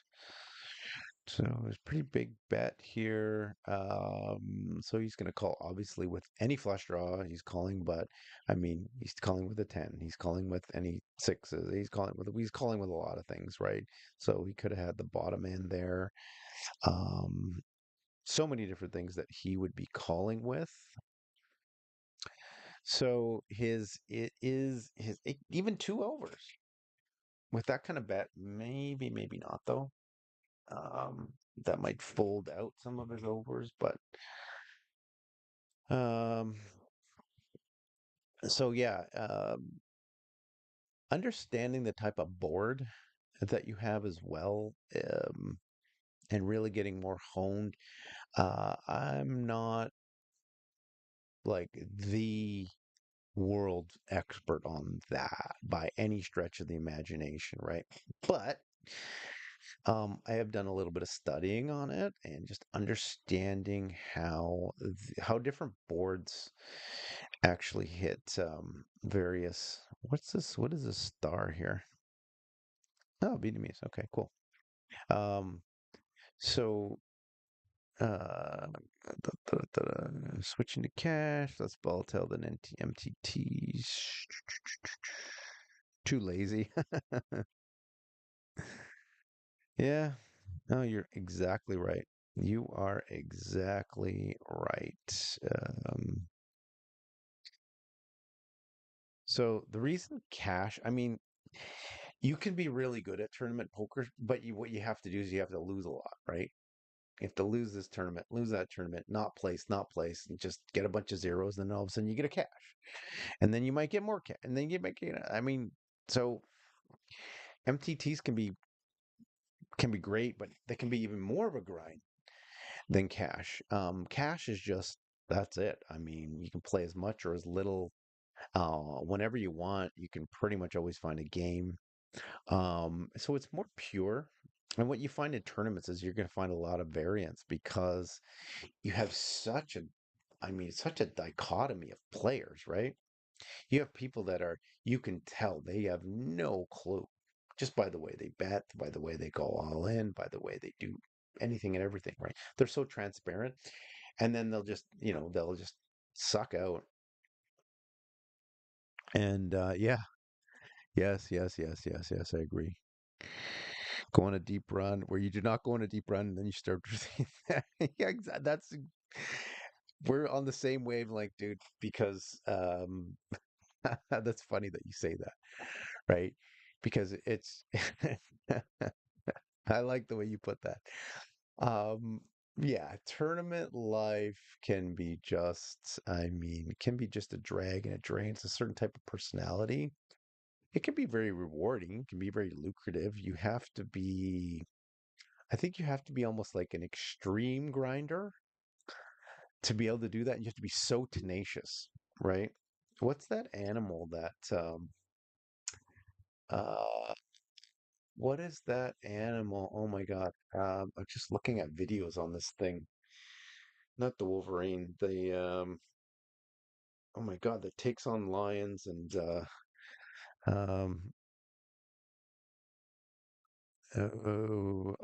okay. Yeah, that's a good question. That's a good question.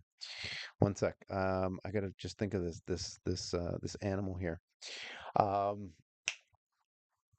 oh, why does it escape me? Damn. Senior moment. Senior moment. Um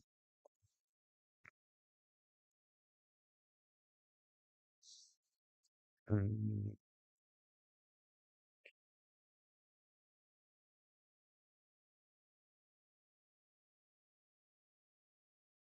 okay. So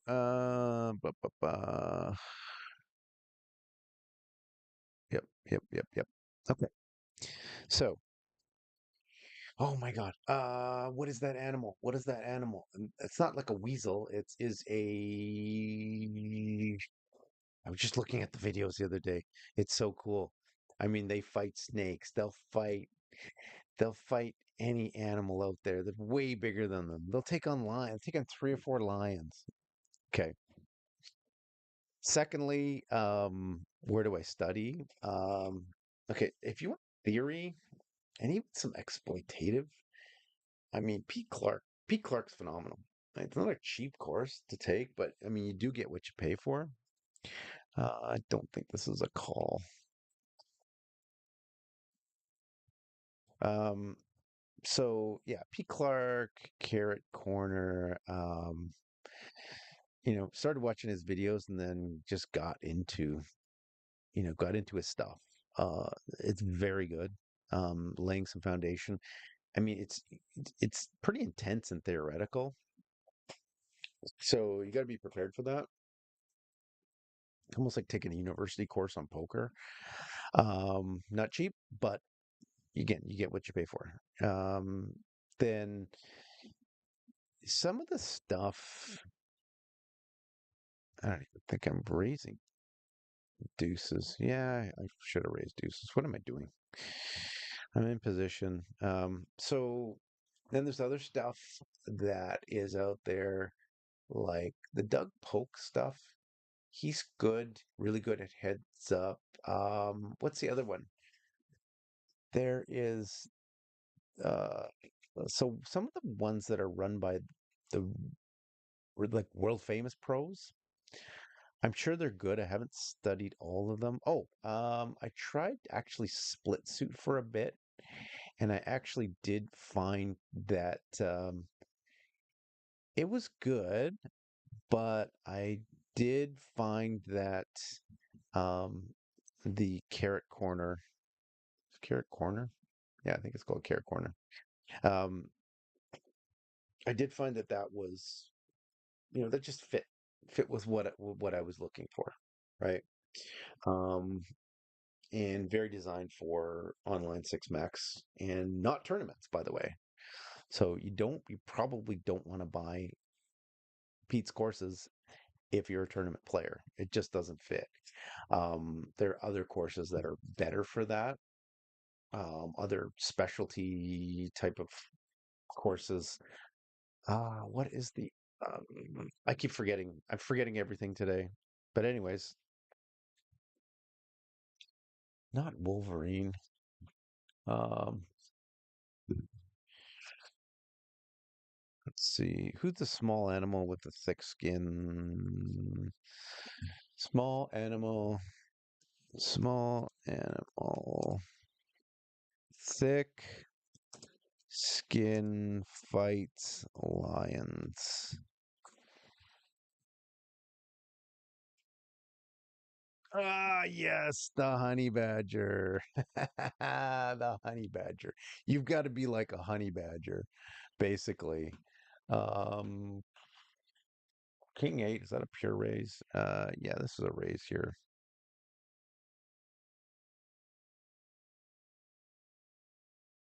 Mm, mm.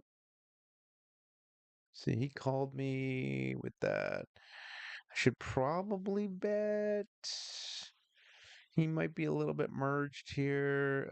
Let's see here. Let's go. Let's go 12. Seriously? He's going all in. Now, is he going to go all in with sixes? Is he going to go all in with deuces? Is he going to go all in with two pair? I only have one pair. That's the only problem. So it'd be against a draw. There's a lot of draws out there. So 66. He uh, does he have sixes? Is he going? Yeah. Okay. Let's just see here. Am I able to throw in another one, or else I'm just going to fold? Um, Cost me one big blind. Okay. What's the pot? 110, 66 into 110. Mm, check or fold?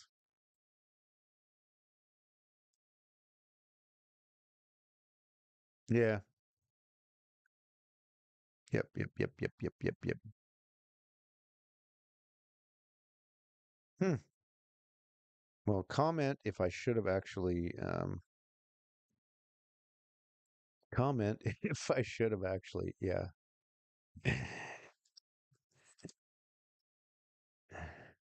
Delay.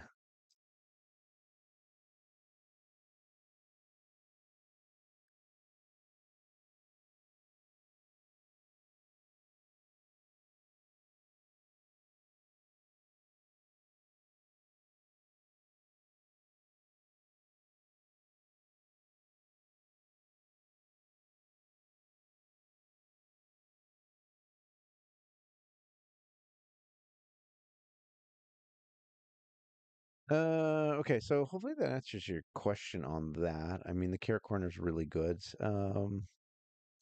Yeah, I could probably put somewhere on a 90-second delay. That is a very, very, yeah. I think most poker streamers, like pretty much every poker streamer, is going to be on at least a 60-second or 90-second delay. But let me see. I could probably throw that in there somewhere. Um, Good point. Good point. Do appreciate it. And so, I don't know if you have any thoughts on what I should have done there. My odds were not so bad. Trying to think what he raises with. I mean, Scotty just got like frisky there all of a sudden. And a lot of people are going to do that with it. They have a flush draw. Mhm. Yes, yes, yes, yes, yes, yes. Um, Ben CBS course. Yeah. Yeah, $50 a month is not bad at all if he's good, right?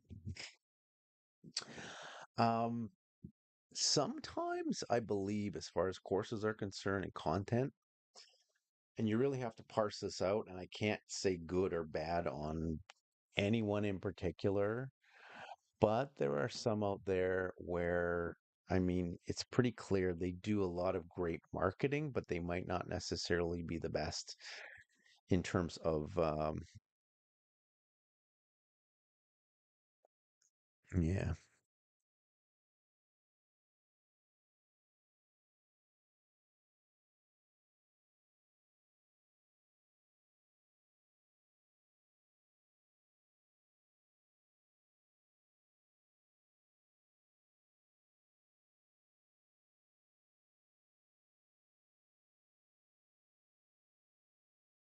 yeah. So, yeah, I'm not an expert on courses or anything like that. So, but at the same time, if you're getting something out of it, and if you are actually getting you're getting a good theoretical framework of poker, so you understand how poker works first. Because what happens is, I think a lot of people that go into these courses, and some of them are, some of them are quite advanced courses, and it's almost like the instructors believe that you you already have that foundation. So you're not sure how to calibrate. Like you're going into it and you're like, well, I don't really understand this. I've got all this information just coming at me. And it only starts to become clear after all that study. And this is just at least for me anyway. Some people are just a lot quicker of a study and pick things up better and so on. There's some people that are prodigies and anything and everything, right? So yeah, what I would say is that understanding the fundamentals, understanding. So he raised there. He's not too frisky. Um, I might have needed some help there, and I'm talking about the other hand. Um, so really learning the foundation, the theoretical foundation of poker. And there is a theoretical foundation of poker. Understanding all of that and getting rid of the rhetoric. Okay, so then you've got your sort of your GTO poker, right? Your theoretical poker, and then what you do is you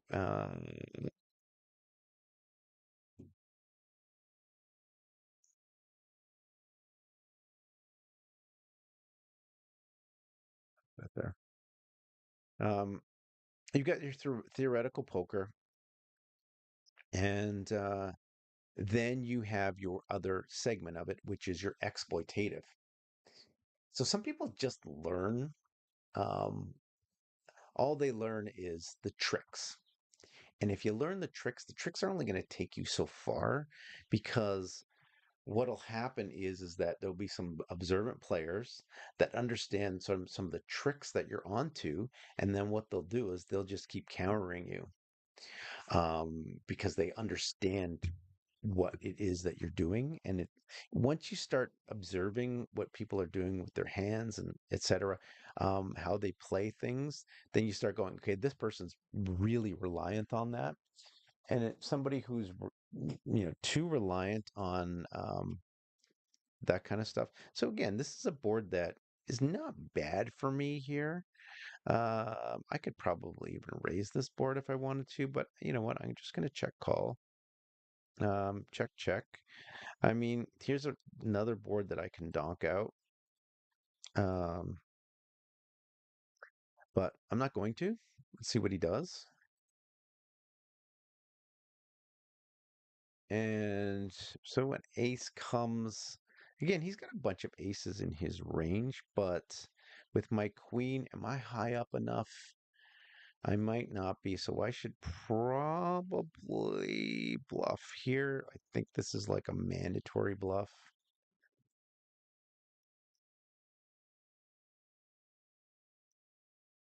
Yeah, so the bluff got through, right? So again, a lot of people say they talk about stories and they talk about, okay, I didn't tell a good story. I didn't do this. I didn't do that, whatever, right? But I mean, that was a tiny bet. He needed 20% equity um, to, to look me up. That means I really have to have my bluff frequencies in control, just by the math of it, right? Like, think about it.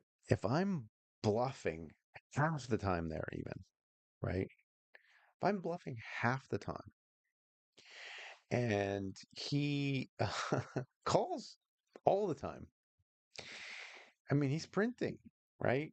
He is just, I mean, that's a printing press for Jimmy. I mean, Jimmy is going to be driving a Bentley if that happens, right? Why? Just because of the math. You need 20%. You need to win one out of every five times. If you're winning half the time, think about the math, right? So again, I mean, that's kind of not necessarily mandatory, but I mean, that was neither of us had a flush. There was no betting going on, anything like that. So he was far removed, and that was just a nice opportunity for me to take that pot down. Um,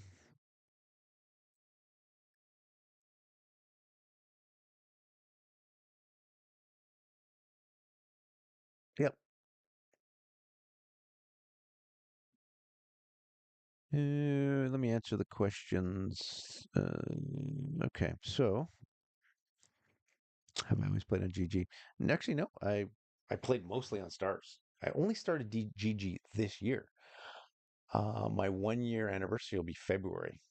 So, you just hear these things about the high rake, this, that, and 5% is high. So, I mean, as of right now, I got a little bit of rake back, but it's probably going to disappear because I got the promo, right? They start you off at a high level, and then you got to play like a freaking maniac 24/7.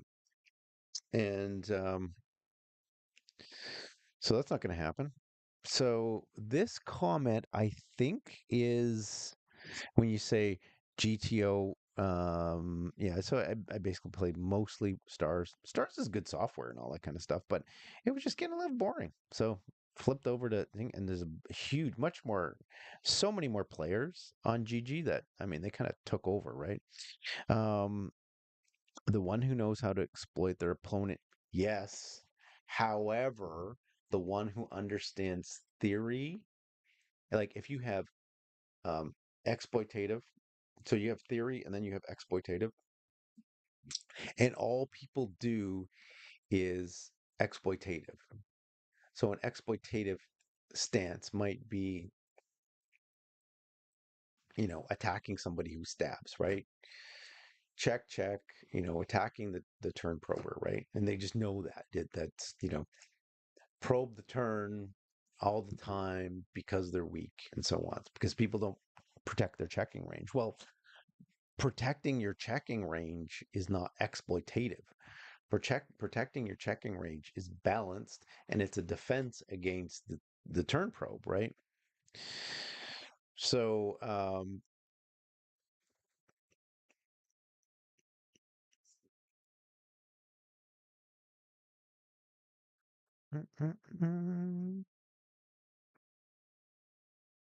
probably start betting here. Let me start betting here. Let me bet with this board still delayed. Um, so yeah,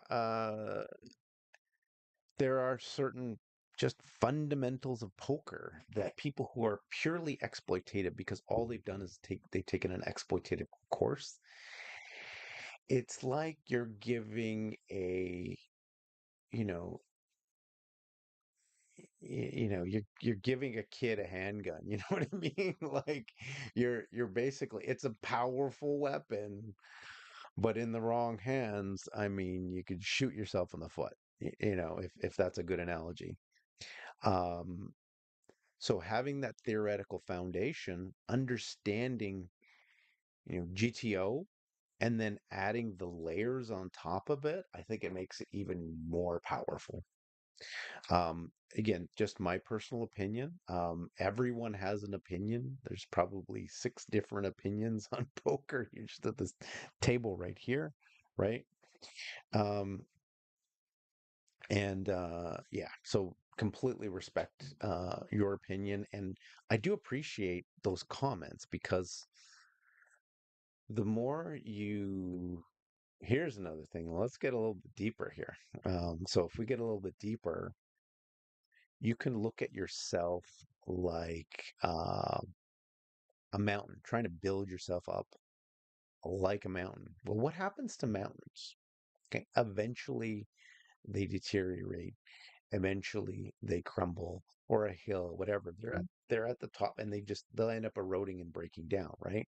Maybe not tomorrow, but or you can look at yourself as an ocean. And what is an ocean? An ocean is basically, um, it's a it's empty, and then it gets filled up with water. So getting yourself filled up with being an empty vessel and getting yourself filled up with knowledge and not thinking that you know it all. I think it's just a much better way to be. It's been a much better way to live. It all goes along with, life philosophy and all that kind of stuff, right?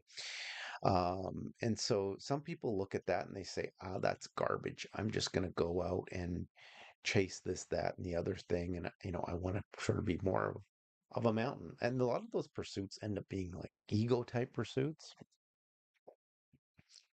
But what I found is that my game, just by being a more of an ocean, more of an empty vessel, um, uh, and playing with being a lot more relaxed when I play. And first of all, I'm having so much fun doing this. I love this. This is fun. The playing, the streaming, the decisions, the just the commentary, all that kind of stuff, right? Uh, do, do, do, do, do. Yeah.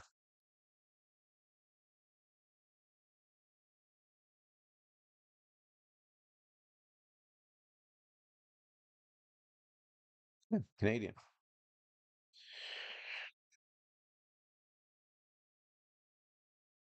Great White North. So yeah, getting back to that life philosophy, and a lot of people want to do things. They want to make a lot of money. They want to, most people who are on this site, I think some people are delusional about poker. They think they see people that are in Vegas and all these other areas that, I mean, they just crush poker so much, so hard that like it's millions and millions and millions of dollars, right? And they think they're going to get there. And I mean, yeah, some people are, but just by the law of averages and the law of like only some people can be elite. And that's why they have the 80-20 or the 90-10 rule, those types of things. And then even out of that top 10%, you're going to have the top of the top, right? Sort of the 1%.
Right. So yeah, somebody from Latvia.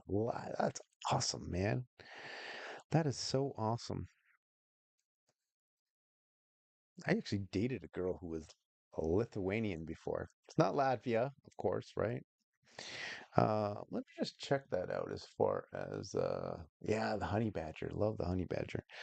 So just geography wise here. Not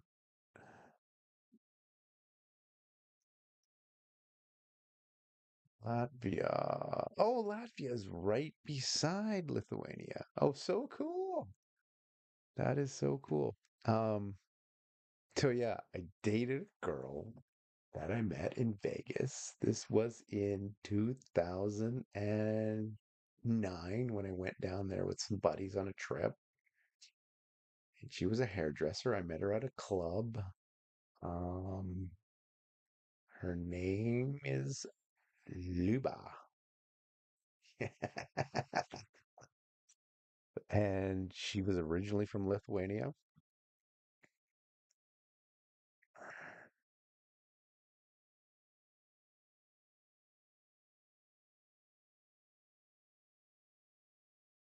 You got it, man. Yes.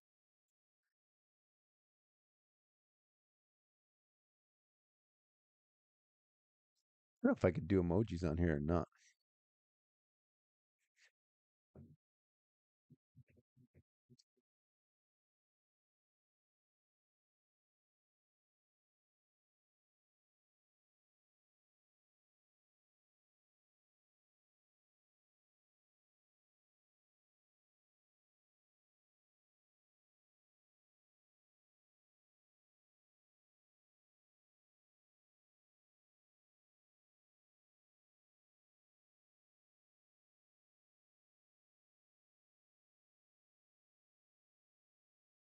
What did we do with fives in the cutoff?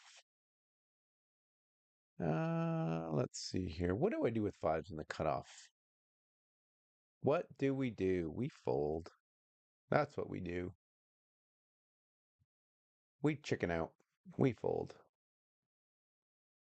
That's the awesome part about this whole thing.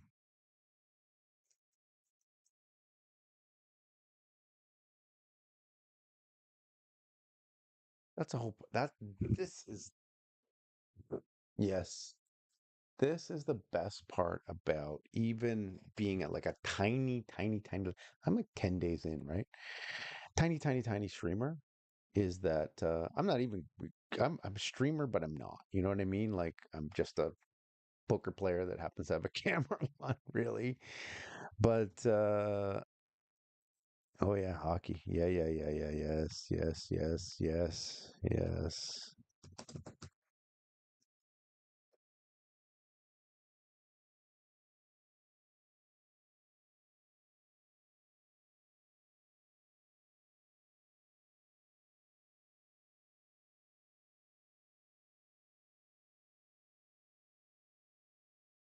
Okay, so let's see here. What did I get raised by? I got it raised by the small blind. Where am I?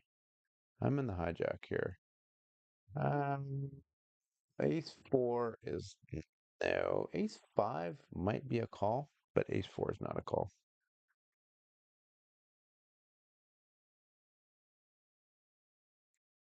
International Ice Hockey Federation. Yes. So,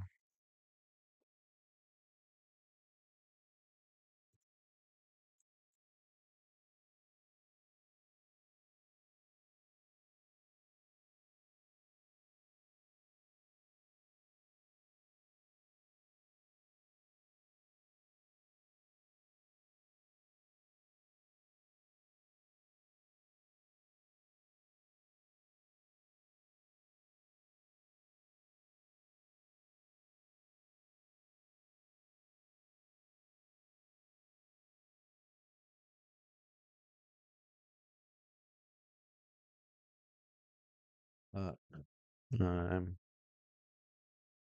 changing.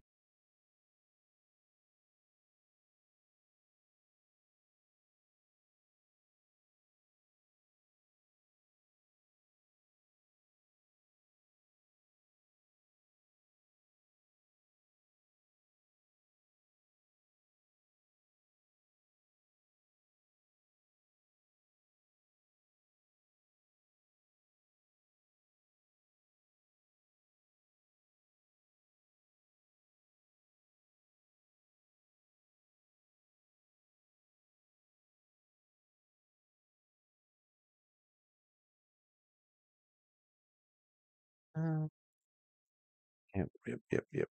yep.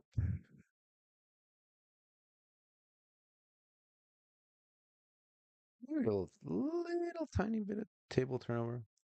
Okay, so this is interesting because we get better than you, and better than you was Dutch, and now there's better than you Israeli, which is just kind of strange, right? With two overs, do I need to bet that? Do not need to bet that. Mm, That's a big bet. That's a big bet. That probably chases my two overs out. Yeah.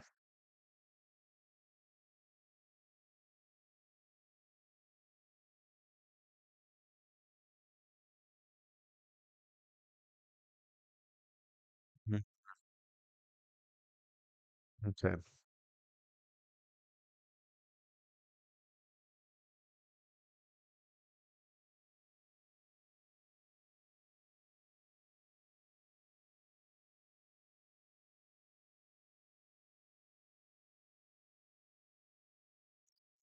So the 55,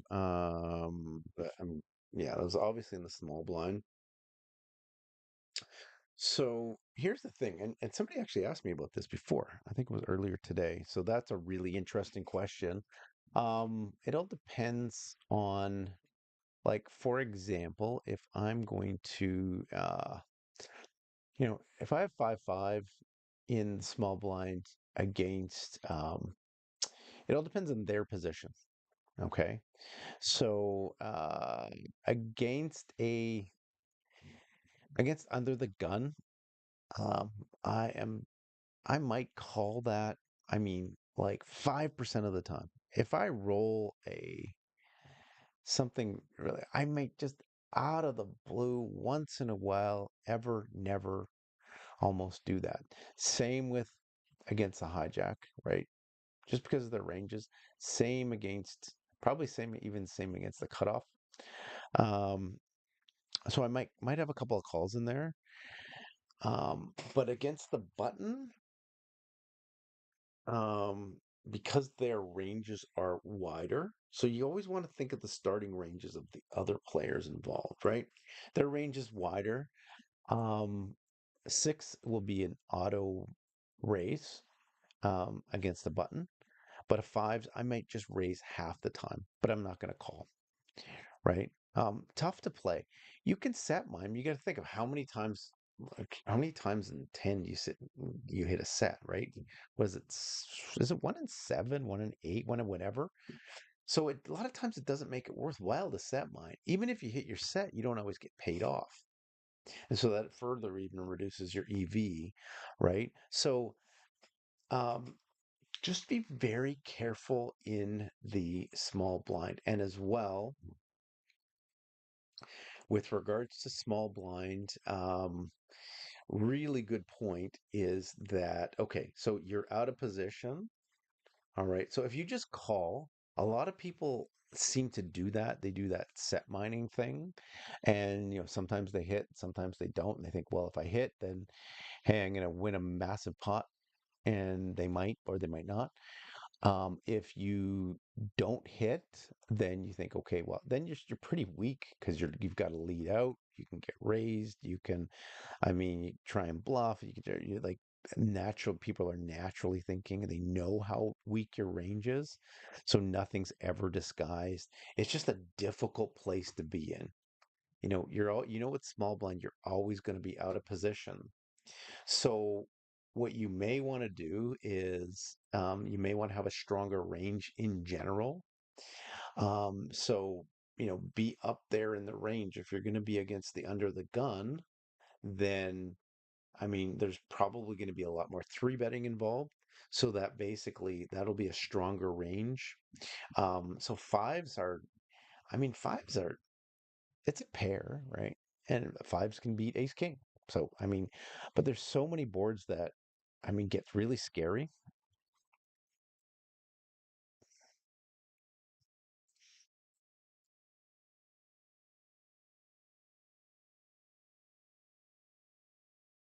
So many boards that can be scary that it's just not the best playable hand. And all you're doing is to set mine. I mean, mathematically, it doesn't really work out. So there's one of those myths out there that, I think you're gonna have to really think hard about. Um, Try and tilt yourself when you play poker. You want to try and tilt all the advantages in your favor. And you're playing more of a passive game. Passive game can work sometimes, but I mean, aggressive game is going to be much better because, I mean, when you're and selectively aggressive, right? Not stupidly aggressive, but I mean, what position would you rather be in? Would you rather have a range of, let's say a whole bunch of suited aces, like maybe some of the lower suited aces, maybe ace 10, sometimes maybe ace jack, ace queen suited, ace king suited, your aces, all your high broadways, so your tens plus, um, and then maybe ace king and ace queen off, those types of hands. Like, think about that range against under the gun. It's a pretty darn solid range, right? And if you fold everything else against an under the gun raise, then I mean, you're really leveling the playing field and you're making up for the fact that you are out of position. So you raise them and they call.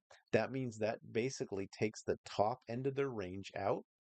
And so you actually have even a little bit of a range advantage there if they call. So,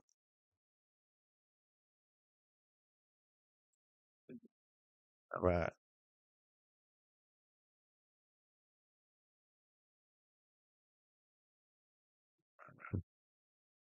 Yeah, thanks.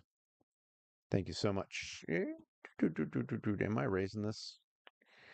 Am I raising? We got the cutoff. We got that. Nope, I'm just going to call. Okay, I got an okay hand. An okay hand. Do I donk? No, I don't donk. Am I going to bring a straight to the... yeah, let me bring a straight. Okay, so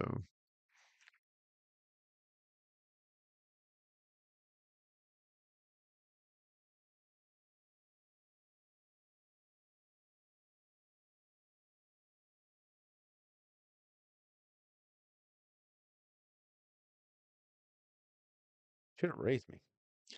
Oh, I would have loved if they raised me there. You should have raised me. That would have been amazing. You got away with one there. You should have raised me. Why would that not be a raise? Wow.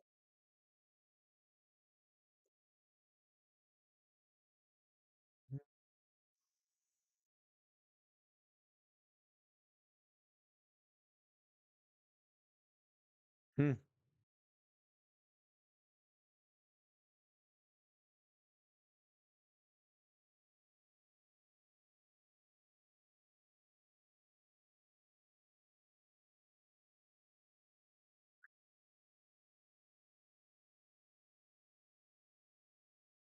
I definitely appreciate all the questions and just everything everyone's saying, the participation, anybody that's watching, any of that kind of stuff. It's all very, very much appreciated.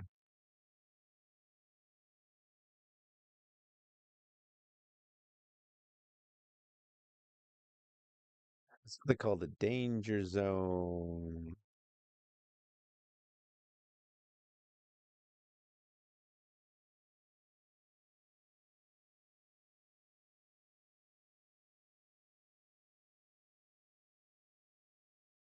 I'm just gonna give up.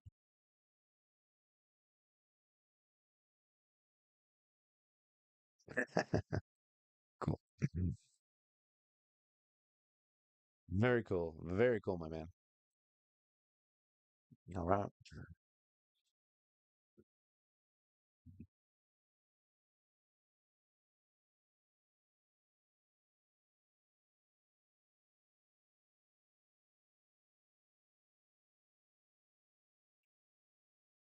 You're just allowed to pick a flag and just go, hey, today I'm Israeli, to the next I'm Dutch, next I'm Canadian, next I'm Chinese, next you probably can, right? So yeah,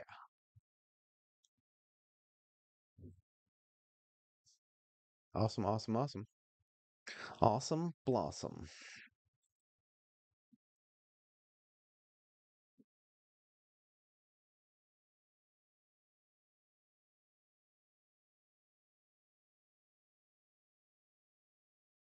So yeah, it's 3:58 here.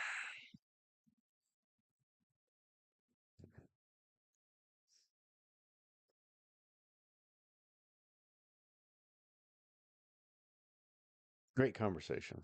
Great chat. Love it. Love talking poker. Love just talking poker theory. Love talking poker hands. All that kind of stuff.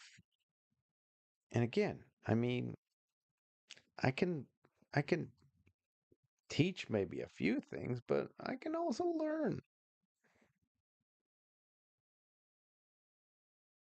Again, just be a little flexible. Flexible as far as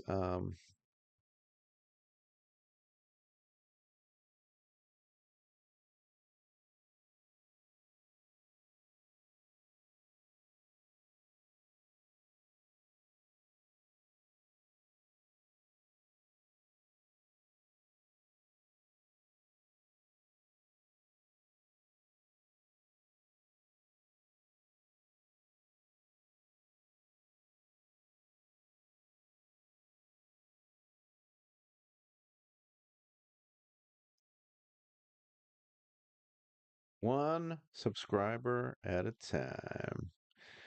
That's it. One scribe, one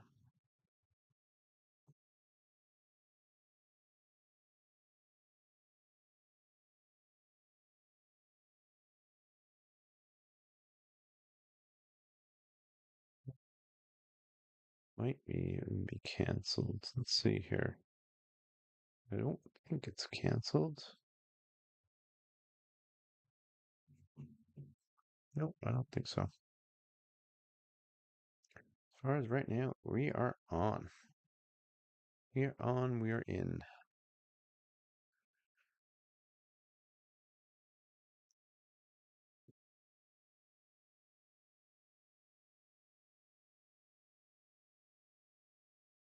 A little bit wide against the hijack. Nope. Um,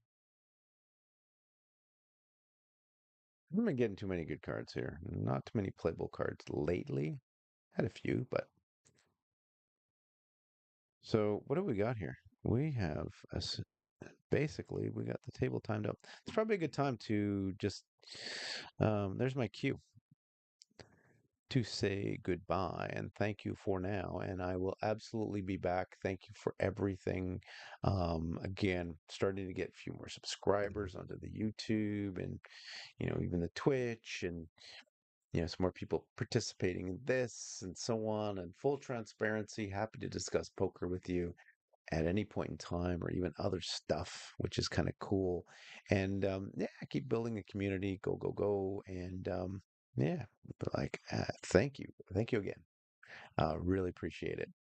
Have yourself an awesome day, awesome night, wherever you happen to be. And I will be back. So just tune in again.